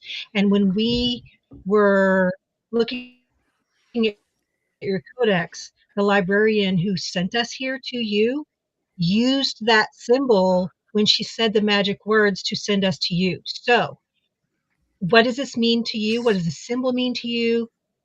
This is what I have. She stops and kind of bows her head, and she says, I recognize the symbol. It is for the demigod Concord. The Gaveli, you've probably figured out that I am Gavelian. Yes. I am from one of the guilds. I have for forsaken that life and moved on to what I do now and serve Essia completely. The guilds have a secret mission in the world. They are seeking the way to create a demigod. They want to gain the ability to challenge the gods. The original king of Gavelli said that the first one of the guilds that found this would have the right to become king again of that country. So they each have their own methods, their own ways, their own formulae to create a demigod. So they're constantly looking for that. I have some information from my days in my youth, and the Gavelli have constantly pushed to gain the information that I have.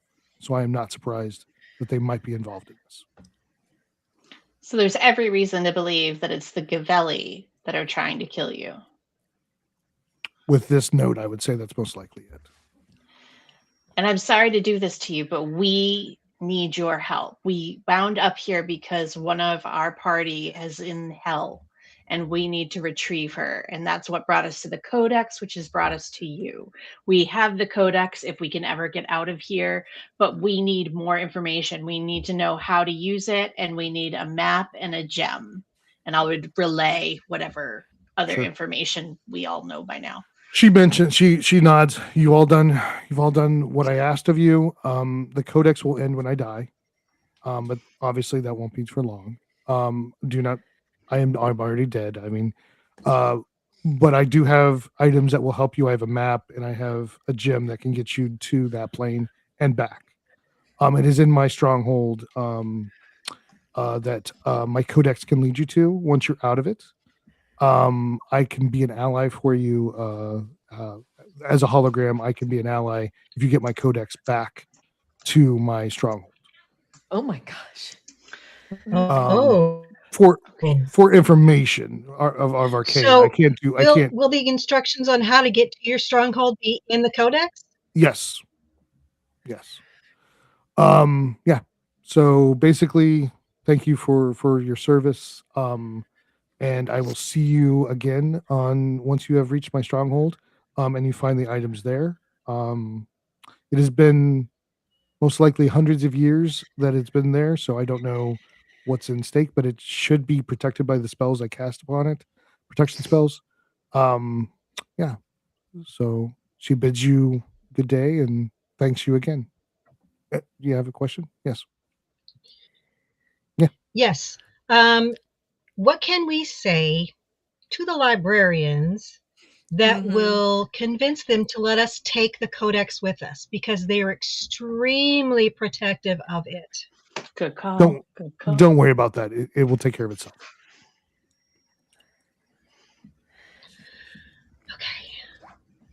Okay. I have a question too. Good question, but it will take care of itself. Nice. Yes. I would like to ask her, inside of her stronghold, thank you for offering the map and the gem and making yourself available. Is there anything else we should look for specifically in the stronghold that could aid us in just trying to do good within the realm as it is now? There's a tapestry of an amethyst dragon in the farthest room in the back. Check behind it. Wow. Thank you so much. I appreciate that. It was a friend. Oh. Is it the queen? She looks surprised. We met her. We saw her. She looks surprised that you know that, and she nods. Yes. Oh, can I hug you? No. Okay. Worth asking. So she backs away again, and as you guys are standing there, you start to hear a lot of noise in the other room. And as you go back in, we're going to speed up here. Basically, this is going to be real fast to kind of get through this. You come into kind of chaos. The far end of the room at the head table, the Athasian roses have caught on fire. Oh, Yana. And a cloud of green haze is pouring out of it. And you see that several of the people at the head table have already are choking and have fallen forward. Damn. The three Athasian, not Athasian, Essian royalties have already died. The king, the all chief of Rostfang, has died as well. And in the middle of the room, you see the prince is fighting a couple of men a couple of people that have charged the table, and he's fighting them to keep them away. But he's outside of the cloud, so the prince is still alive at this point. The wizard is up as well, and she is approaching. But as she approaches the 2 or 3 assassins that are approaching, and you notice that they all have crystal daggers. Mm-hmm. And actually, some of they would be daggers. They're actually like short swords because they're a little bit longer. And as she approaches, you see her like she's focusing on them, and suddenly 2 or 3 arrows hit her in the shoulder and in the leg, and they're also crystal shoulder. They have crystal. You see crystal arrowheads on, and she throws up a shield and she blocks 2 or 3 others. At above in the upper balcony of the room, you see assassins above as well, and they're all wearing black masks, including the assassins in the front, that have red paint and 3 slashes across. So it's a completely black mask with 3 red slashes, and they're fighting the prince. And a couple of them kind of stab at him, but you notice that when she gets hit with a couple of these arrows, and then she throws a shield up, the shield stops the spell and then starts to crackle in the air, and the arrows explode inside. Oh, dang! And she goes to Oh one my knee, and she goes to cast another spell, and the other arrow explodes. So every time she casts magic, this crystal is reacting to the magic that she's doing. So you see that the prince is wounded and is taken down by a couple of these, and he's fighting off another one, and one of them peels off and comes up and stabs the wizard in the side with the crystal short sword. She goes to cast another spell, it explodes inside because she's just reacting, and so eventually, very quickly, you see that she's losing the ability to cast magic because these arrows that are hitting her and the crystal is affecting the magic. So you basically see the fall of the Sunset Wizard with this special crystalline anti-magic crystal. The prince is wounded, but as soon as the Sunset Wizard goes down, they back away from the prince, and he's just kind of he's yelling at them, and they've like taken out one leg to where he can't walk. He's wounded. He's swinging at them, kind of thing, and he's trying to get to them to fight them.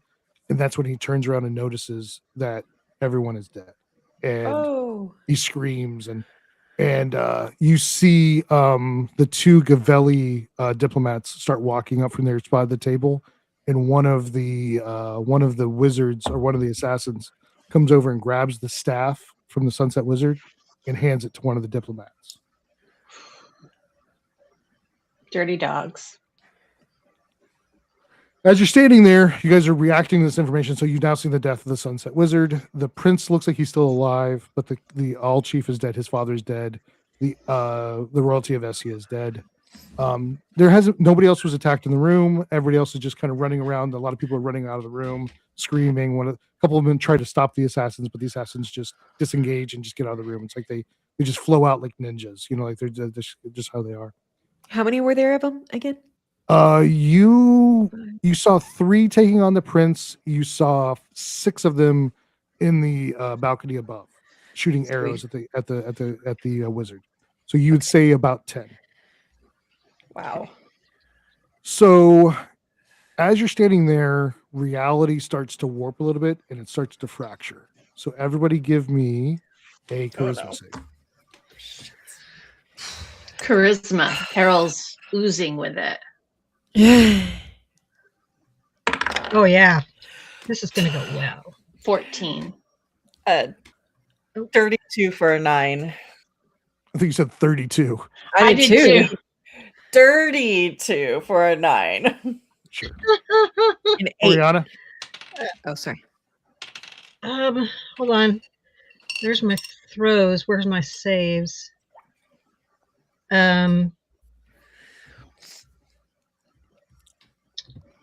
Would you say it was charisma? Yep. Yeah. I rolled a 12. Okay. Beaks? 8. 8. All of you take 32 points of force damage. 32? Of force. As reality starts to shatter around you. Wow. And if we can Wow. get, I'm making the sign for Tavern to come in, so let him come in. There he is. Treyon. We wake up back in the library, and you see that you guys wake up, but you have that damage, and you basically look down at yourself, and it's like there's parts of you are your person and parts of you are you, and it's like it's in two realities, and your mind is struggling to bring yourself back to this reality. Like you didn't disengage, and it takes a little bit of time, but that's the damage. It's basically your mind and your body is just fighting this, like, am I this person or am I this person? Treyon, you are, when this hit, when the librarian touched this, she fell back and just her eyes turned white, and she hasn't moved. But you basically got surrounded by a circle of energy, and the primal forces that gave you those missions held you in place. You were not allowed to go into the book, but you were able to, through your basically connection to these people, you were able to kind of enter the Codex with your mind and give them help. Like you were able to Speak for the pages, because the pages don't have tongues. Yes. So as your friends basically wake back up, but they're just like flickering and fighting, you come out of the field. Like you're let go from that protection. Ooh. Can I grab any of them? Mhm. Okay, I reach for whoever's closest and try to pull them toward me. Roll a d4. Go, Treyon. How do I do that in? I'll just do it real quick. I can do it. I'll just do it over here. Hold on. I'll do it in. Okay. In 3. So Nicaros is the closest one. Yes. Grab Nicarla, pull her out, or pull her. Okay. That's surprising.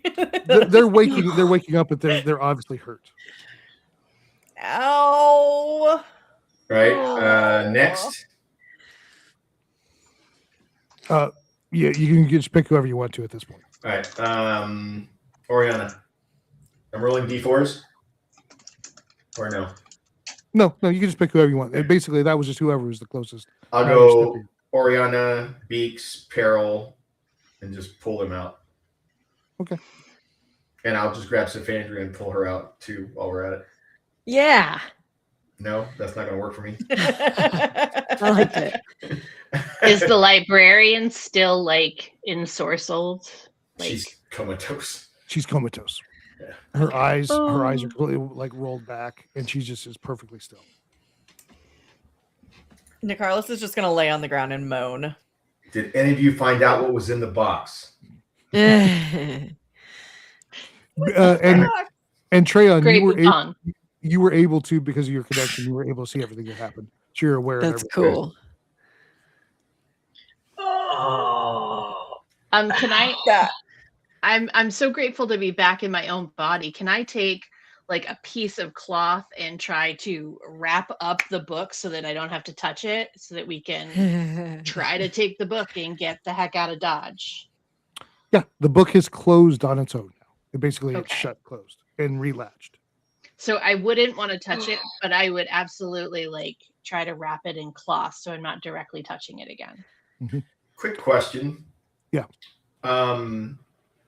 Like the seed that I have inside of me, Mhm. is that something that I can do with other objects that I want to protect?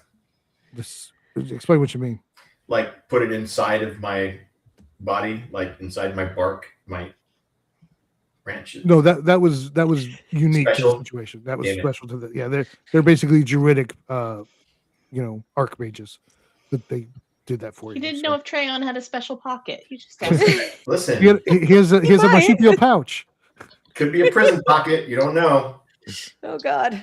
No. We went there. Okay. We did. Let's Real go quick. back to the hotel and like get a massage and eat Oh. and sleep. Oh man, I quickly cast a mass cure wounds, Sure. and let's see,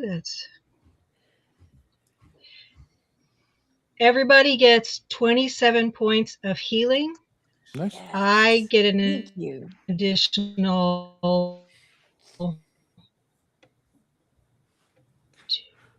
Okay, I get an so additional 7 points. okay, great. So I go back Pearl, up. Pearl, when you touch it with the cloth, there's a flash of light, and you feel something warm on your forearm, on your left forearm. I look at my forearm. You have a tattoo of a book. Dang it. Okay. It's like those old cards that you had to freaking get stamped when you took stuff out of the library. You just It's okay. My Forest Guardian tattoo is on the other side. That's Uh-oh. funny. It's all right. Here it We is. got her back. We got her back. Can you okay. hear me? So, yeah. Okay, so we are running out of time, so I want to push this a little faster. So just bear with me. You guys, you rest for a day. You get everything back. You have all your abilities back the next morning. Peril, you dream of a cave in a mountain, in the middle of snow, like it's blasting snow. Is it a cave I've been to before? No. Okay. But as you're standing there, like seeing it, you look over to your left and you see the wizard standing beside you, and she's not even Suresha. And Okay. she looks at you and nods. Like you're seeing a vision of where you need to go. Okay. And so I'll look at her and nod, and I will try to say, we're on our way. But then I'd probably like step outside of the cave and look up to see if there are stars, so I know where the hell I am. You're looking from a distance at the mountain where the cave is. You're outside. Okay. Yeah. Okay, so I know where I'm going. Okay, Yeah. great. So when you wake up the next day, you talk about it. You kind of do some nature checks, and you guys talk about it. You believe it's in the White Hills above the Ardellan frontier, just south of the ice fields, is where you think this is at. Okay. But you have this strange feeling now that you're back, and you have this connection in the book kind of throbs that you believe you can use your connection to that item that was connected to the All Mother that teleports. You believe you can use that connection. You can kind of combine the two magics and teleport right to this cave. Oh wow. Because I saw it in my dream. Yeah, it's like the wizard is kind of they're kind of melding the magics, but you have that. It's almost like you have been there before. You know, like how you can set up a position. So I would remind the group that I have that pendant, and that allows me to do that, and it can probably take us straight there because I did see it in my sleep. Is everybody okay with trying it that way? Can I take this many hitchhikers? Do I have time for one more massage?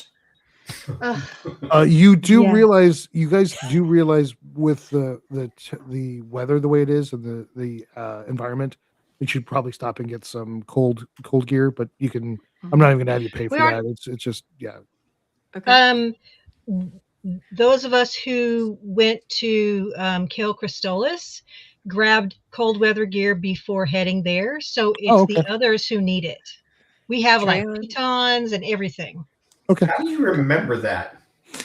She's the best. Like what? It's best. Blue. Like have you met Yeah. her? Like I mean, my boots even need have to take fur notes. around the edge, everything. Boots with I the am fur. set. Apple bottom jeans, take the No.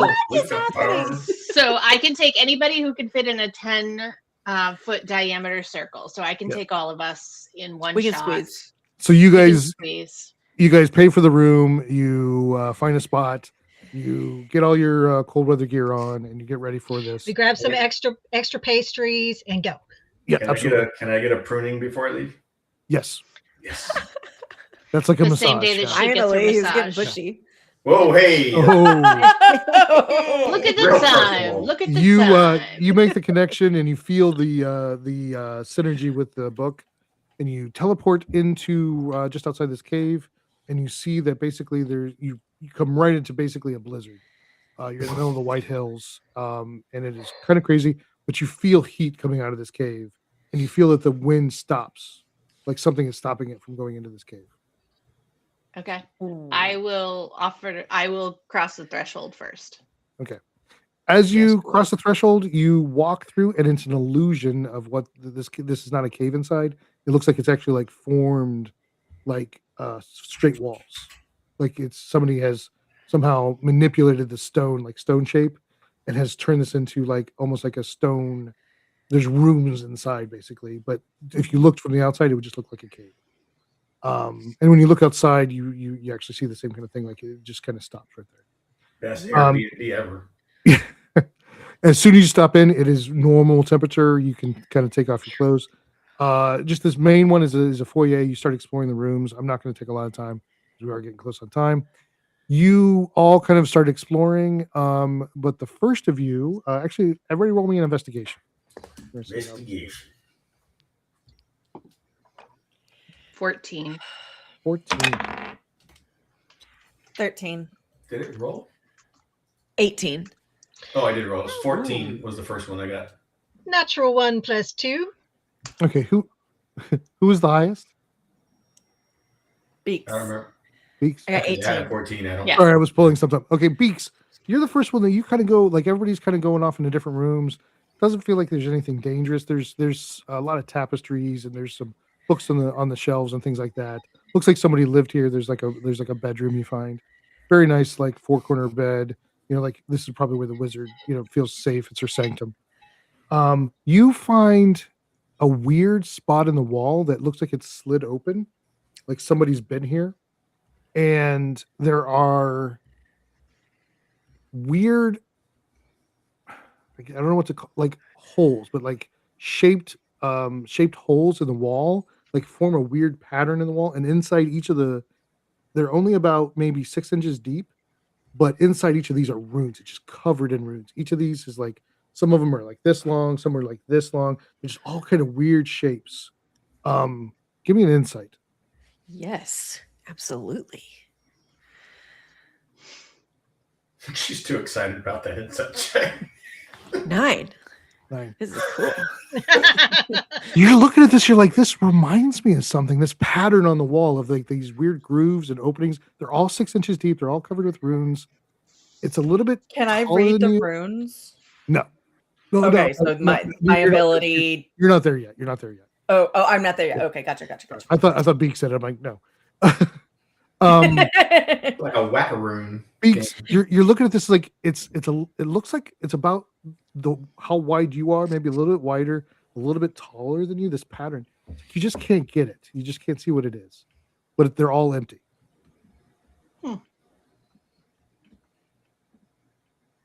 Okay, so I'm going to use my psionic whispers. Be like, guys, I found something neat. Okay, Come this way. You guys all hear her say that? Wait, she can only connect to 3 people, right? I think it's her profession. She can connect to y'all now. I think it's 4. Gosh, stop limiting me. I'm just asking. I've been gone for a while. Sorry. So bubble. the first one around the corner is Oriana, and Oriana, you see this pattern on the wall. Roll me a medicine check. Oh. Ooh, sorry, guys. It's one of those acupuncture things. I don't think that's a good thing. Okay, that is a 21. As you come around the corner, you see her just kind of like turn around like she's confused because she's standing right next to it. But where you are as you're approaching it, you see it and you're like, that's a skeleton. What? Like each of the grooves, each of the openings, a bone could fit. Would go there. Would go right in there. Sheesh. Ooh, why are you standing in front of that skeleton thing? And now that she says that, you can take a step back and you see you were too close to it, basically, is what it was. You take a step back and you see, oh God, you would put like a skull here and a femur here and a human, but it has every bone has its own runed groove. But they are in fact empty. They are empty. But this was someplace that was slid open? It looks like it's behind a hidden wall. Okay, so here's a question. Did anyone find the tapestry with the dragon on it? Not yet. Not yet. I don't even know if this is the stronghold. This is just a place I that know. Suresha showed me. Yeah. Can I poke one of the holes? Yeah. I just want to like see if are the runes etched into the wall or they just stick out they're etched into the stone. into the stone, so they're not protruding. No, they're etched in. They're like carved into it. But when you put your hand in, you can still feel magical energy. Peril, Can I read? Peril, hold on a second. Peril, this is the stronghold. When you Okay. arrived, you felt that energy. Like this is Okay. the right spot. Thank you for My bad. clarifying. Is there a skeleton somewhere in here that we could put into the holes? I mean, I think I would have to guess that this is where we would put her remains when we find them, if we find them. With my ability to read all written languages, do I understand what the runes say? The runes, so you don't have to roll anything for it. You just can read it. I think so. The runes are protection, to hide, to empower. Like something was putting there to raise its power, but to keep it hidden and secret. Keep it secret. Keep it And secret. I didn't It's some feel sort of anything like in there. Oh, sorry. hidden protection. That's what the runes say. Like, yeah. Okay. So When you Like say as you- abnegation? everybody roll an insight. Okay, come on. I didn't feel anything when I reached in there, right? You Other felt than like a magic. You felt like a magic. Yeah, but there wasn't like anything solid, like something invisible in there. No. No. Okay, It's, what you are can we just feel. rolling? You can feel like it's Insight. still powered. Insight. I got a 19. I got a 1 for an 11. 23. I have a 6. 14. Peril, you kind of are getting this feel of it, but then Treon says it before you can. This feels like it might have been the thing she was hiding about the demigod Concord. Oh no. Oh, okay. I wonder when they got if somebody used her staff somehow to get here, to get that out, and so 221 years ago. years ago. Wow. Do we know anything about that god? I mean, has it happened now? Have they made a Well, god or demigod or? here's the thing that you're kind of picking up. I'll give you kind of like we'll put the insights together. They had the staff 221 years ago, but they didn't know where her sanctum was. Stronghold? Uh-huh. So you guys basically opened the sanctum once you opened the Codex. So that group found No this way. and has, since you were in there, has come and stolen that skeleton. So Okay. So no demigod yet. They just now have the means. they just now have it, but they've been waiting for 221 years to find her sanctum. Those master fighters. The clock is Okay. ticking. Okay, so to end this real quick, you get close to the end of it, and in the back room is kind of her, what you would feel is her place of power. There's runes on the ground to kind of amplify her magic. There is a tapestry of Eldrasar, the amethyst dragon, wrapped around, just very artistic. But there is a pedestal, and as you get close, the Codex reappears in your hands, Beryl, and it feels like it should go on that pedestal. Okay. I'll follow the sensation and place it there. You place it there, and the hologram reappears, and basically she says, thank you for returning me to my sanctum, my place of power. If I can be any help to you in arcane ways, please come back. You are free and welcome. For the service you have provided me. Please return, and I will offer whatever aid I can. That's probably arcane knowledge. From an archmage is pretty good. Maybe some spells she can pull off, but we'll have to work out what that is. But I'm going to add Suresha's hideout as a third location. Okay. Not like say that's Nice. like a base of operations. Yeah, it's hidden. Yeah. It's like Okay. good. So place you to guys, come to. you guys move the tapestry and look behind it. Yes. Mhm. The first person to do it looks down and just on the back of the tapestry, looks like it's hung by a ribbon on the back is a folded piece of wood. It's like two pieces of cedar, looks like, with a black iron hinge on the side. Like a wooden book? Yeah, kind of. Yeah. Oh. Open it. Whoever's holding it, open Try it. on, look at this. Try on, look at this. It's made out of Oh, wood. Horatio, I knew him well. Yeah. Do you guys open the? Do you open it? Yes. Okay, you open it up, and then it can open again, and open again. Is that the map? Yeah, It just keeps. It's like wood that just keeps opening with hinges, and you get to the point that you're like, this is a door. It's like a folding door. Shut up. Magic door. All right, put it up, open it up. Let's see where it goes. You put it against the wall, and it sinks in as it touches the flat spot, like it's built into the door, into the wall. Yeah. And a doorknob appears on the side. Okay. Awesome. Nicarlos 100% opens it. Open it, open it, open He it. like 100% just like not doesn't even No, detect that's magic. not. He's just like You open it up, and you basically this is what I would call a portable hole, but it uses a door as the entrance, Like a dimension door type thing. It's like a special kind of portable hole. Nice. Portable hole is like Like a pocket almost like- dimension. yeah. Yeah. It's you usually unfold a black piece of fabric and throw it on the wall. That's Yeah. how portable. But this is a door. Hey, Just Paul, thought it would be got a cool. hole in my pocket. So as you go in, there are shelves, but there are mostly empty. It's a I think it's a 10-foot by 10-foot room, but it has shelves on there for you to put stuff on. There's only a few items on there, but I will tell you what they are. The first So thing you above table, I assume that like the folding door cannot go in a bag of holding. they are dimensional. They cannot. Yeah, you do not. Damn. Yeah. We don't You don't have want the to time explode to it. unwrap that whole scenario. Just sorry. Oh, We don't want good the question. explosions. That's a really Okay. good question. the campaign to end, you could do that. Yeah. Well, I'm just getting it out there. Like we're not going to do anything to tear the space time. No, but now we have a portable walk-in closet that we can Yes, take anywhere we basically. want. basically. Okay. But with the person that put it on the wall, you do feel now that you have used it, you understand that you can make it a single door or a double door. So there'll be a single 5-foot entrance or a 10-foot, like a 5-foot entrance. So you can do it. You can Okay. choose however you want to do. You just have to unfold it more. Depends to on do how the- big the person is we're trying to imprison. Well, it's I if you mean, want a 10-foot sure. entrance or a 5-foot entrance. Yeah. So as you go in, most of the shelves are empty, but they're fine shelves. They're basically built-ins to this room.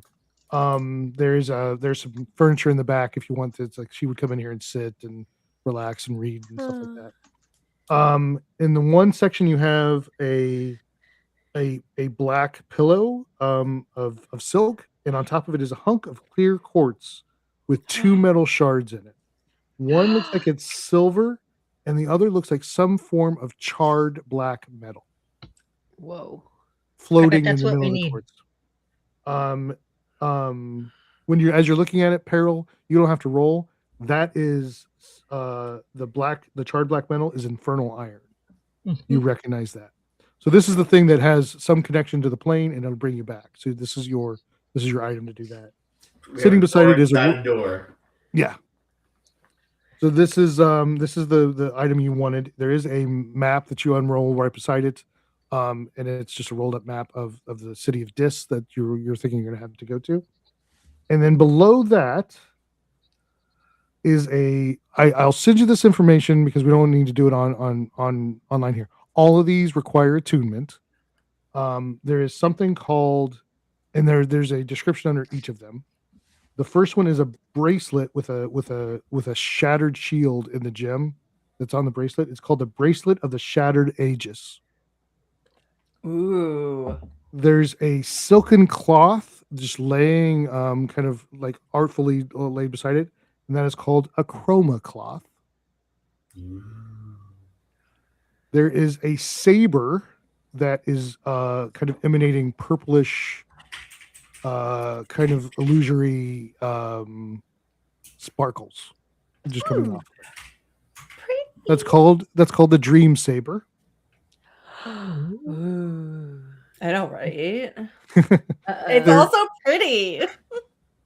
There is a pair of metal gloves that looks like the back of them. If you look at it, looks like there's 2 furnaces in the gloves, and that's called Crash and Burn. Ooh, cool. I feel Keep like those away Carol from wants me. that. Peril Keep one them away from me. And you have a looks like a sword, but the hilt is an hourglass, and the sword is moving sand, and it is called Time Piercer. Oh, And I it's a- love that. It's a rapier. Wow. Oh, that's so cool.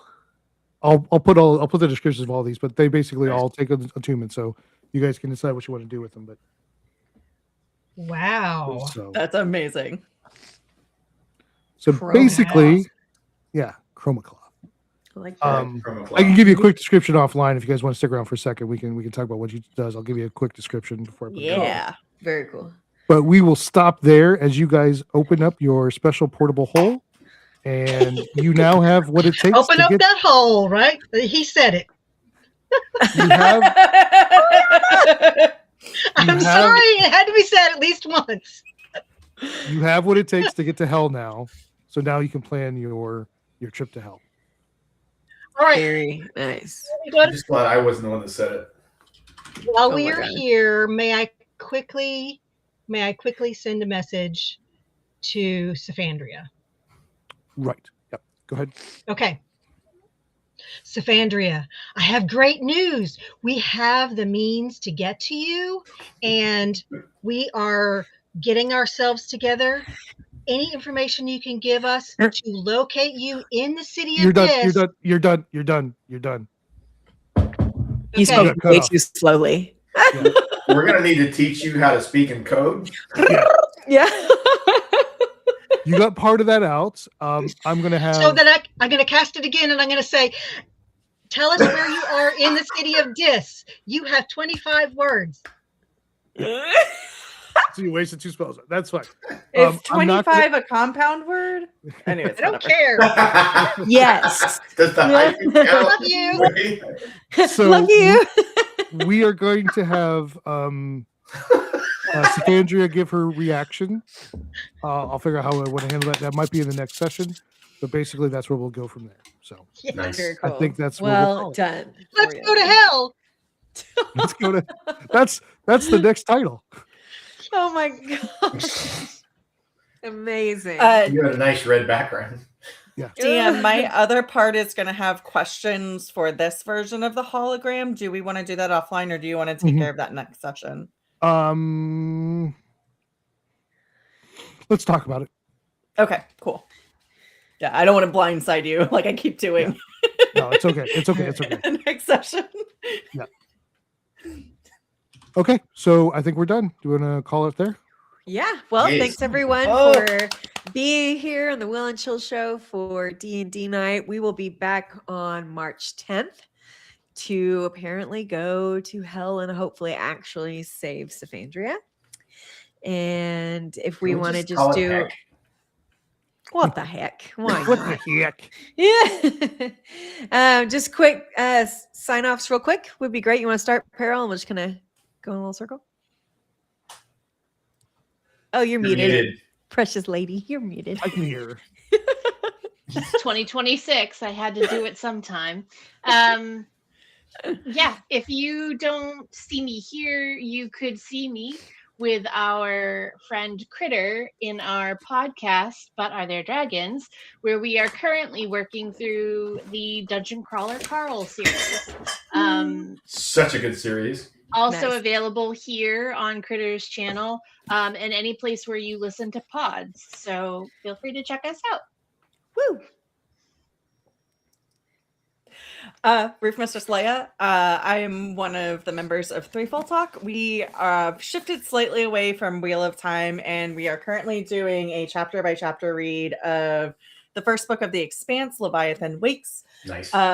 We've got varying levels of experience with the show and the books, and it's just absolute chaos, as you would expect from anything Threefold Talk.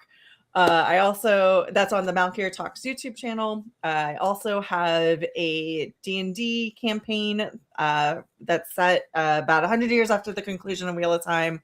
It's also in the Malkier Talks. You might see a couple players doing a one-shot sooner rather than later. If we can get it scheduled and I can get my shit together.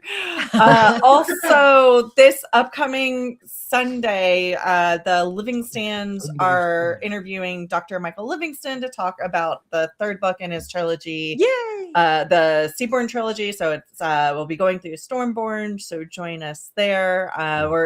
We'll be announcing what the next set of projects that we're doing with him as well on that. So I'm that's sure there's March other 1st. things. That's March 1st. Sure. Yes, that sounds right. Nice. Check. We'll be posting it in the social medias. So I'm sure there's something else. I can't think of it, but that's enough for me for now. Busy. Busy. Daniel. Oh, my turn. I just want to say how awesome it is every time to play with you awesome nerds. I want to remind everybody that in Hell, we also have a side story of Peril going after Cambroxtafel, exalts in cutting flesh, the fiend that killed her friend and filled her dreams and nightmares. So we have Some reminder of that. Just a grim reminder. Thank Nice. you. Grim reminder. So yeah, there's multiple storylines going on in Hell. I'm excited to finally get Critter back on the show. Took a while. She took a break for a bit. We kind of worked out to make this like exciting side adventure that should have happened a long time ago, but we are finally getting there. For me as Random Gnomon, love hanging out with you guys every time. Catch me online that way. I also impart 1/3 of Me, Him, and That Other Guy podcast. Lots of fun. We just kind of hang out and talk about pop culture, and goof off and have chaotic moments. We are moving into. We're going to try some live shows on YouTube. Coming up in March, we're going to do our own tournament style where we're basically doing a candy tournament. So all the different the candy that's going to be tournament of candy. Fun. So they're all going to get seated and we're going to have people vote and talk about which ones they want. So we're going to see what is the best candy at the end of the tournament. So Candy corn. I don't think candy corn's even in the list. I'm kidding. It's the worst thing ever. So good though. Yeah. I love candy corn. I love it. You guys are so wrong. Yeah. All right, Oriana. Hi, I'm Dana Lou or Zool, and I am playing in a TTRPG every other Thursday. This Thursday is one of them on the Emerald Collective's Twitch channel. We are then later uploading them to the Emerald Collective YouTube channel. There's at least one episode on there. This Thursday will be our third episode, and we're playing in the Alien RPG, and we're in the middle of 2 fights because we split the party. Yes, we did. And so we're in the middle of 2 fights right now, and it's on Dublin time. So for me in the Central Time Zone, that starts at like 1:30 in the afternoon, so 2:30 Eastern. But like I said, it's going to be put on YouTube. Super fun. Come join us. Yay. I love it. Oh, Tavern Tavern. Hi, I'm back for a little bit. Well, I'm back for as long as you'll have me. I really missed you guys. Trying to think.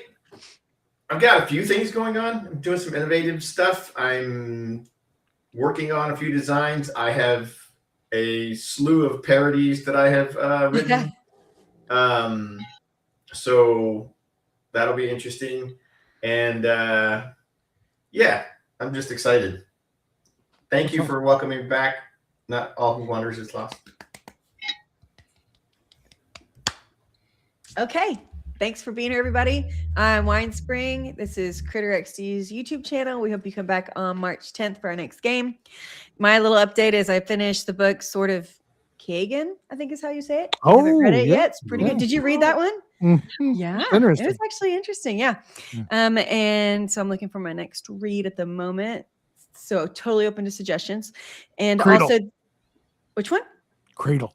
Cradle. Okay. By who? Will White.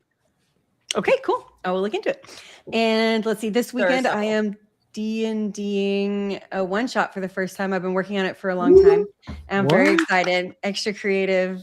Yay. Yay! So we'll see how that goes because I really want to hook them so that it's not just a one shot.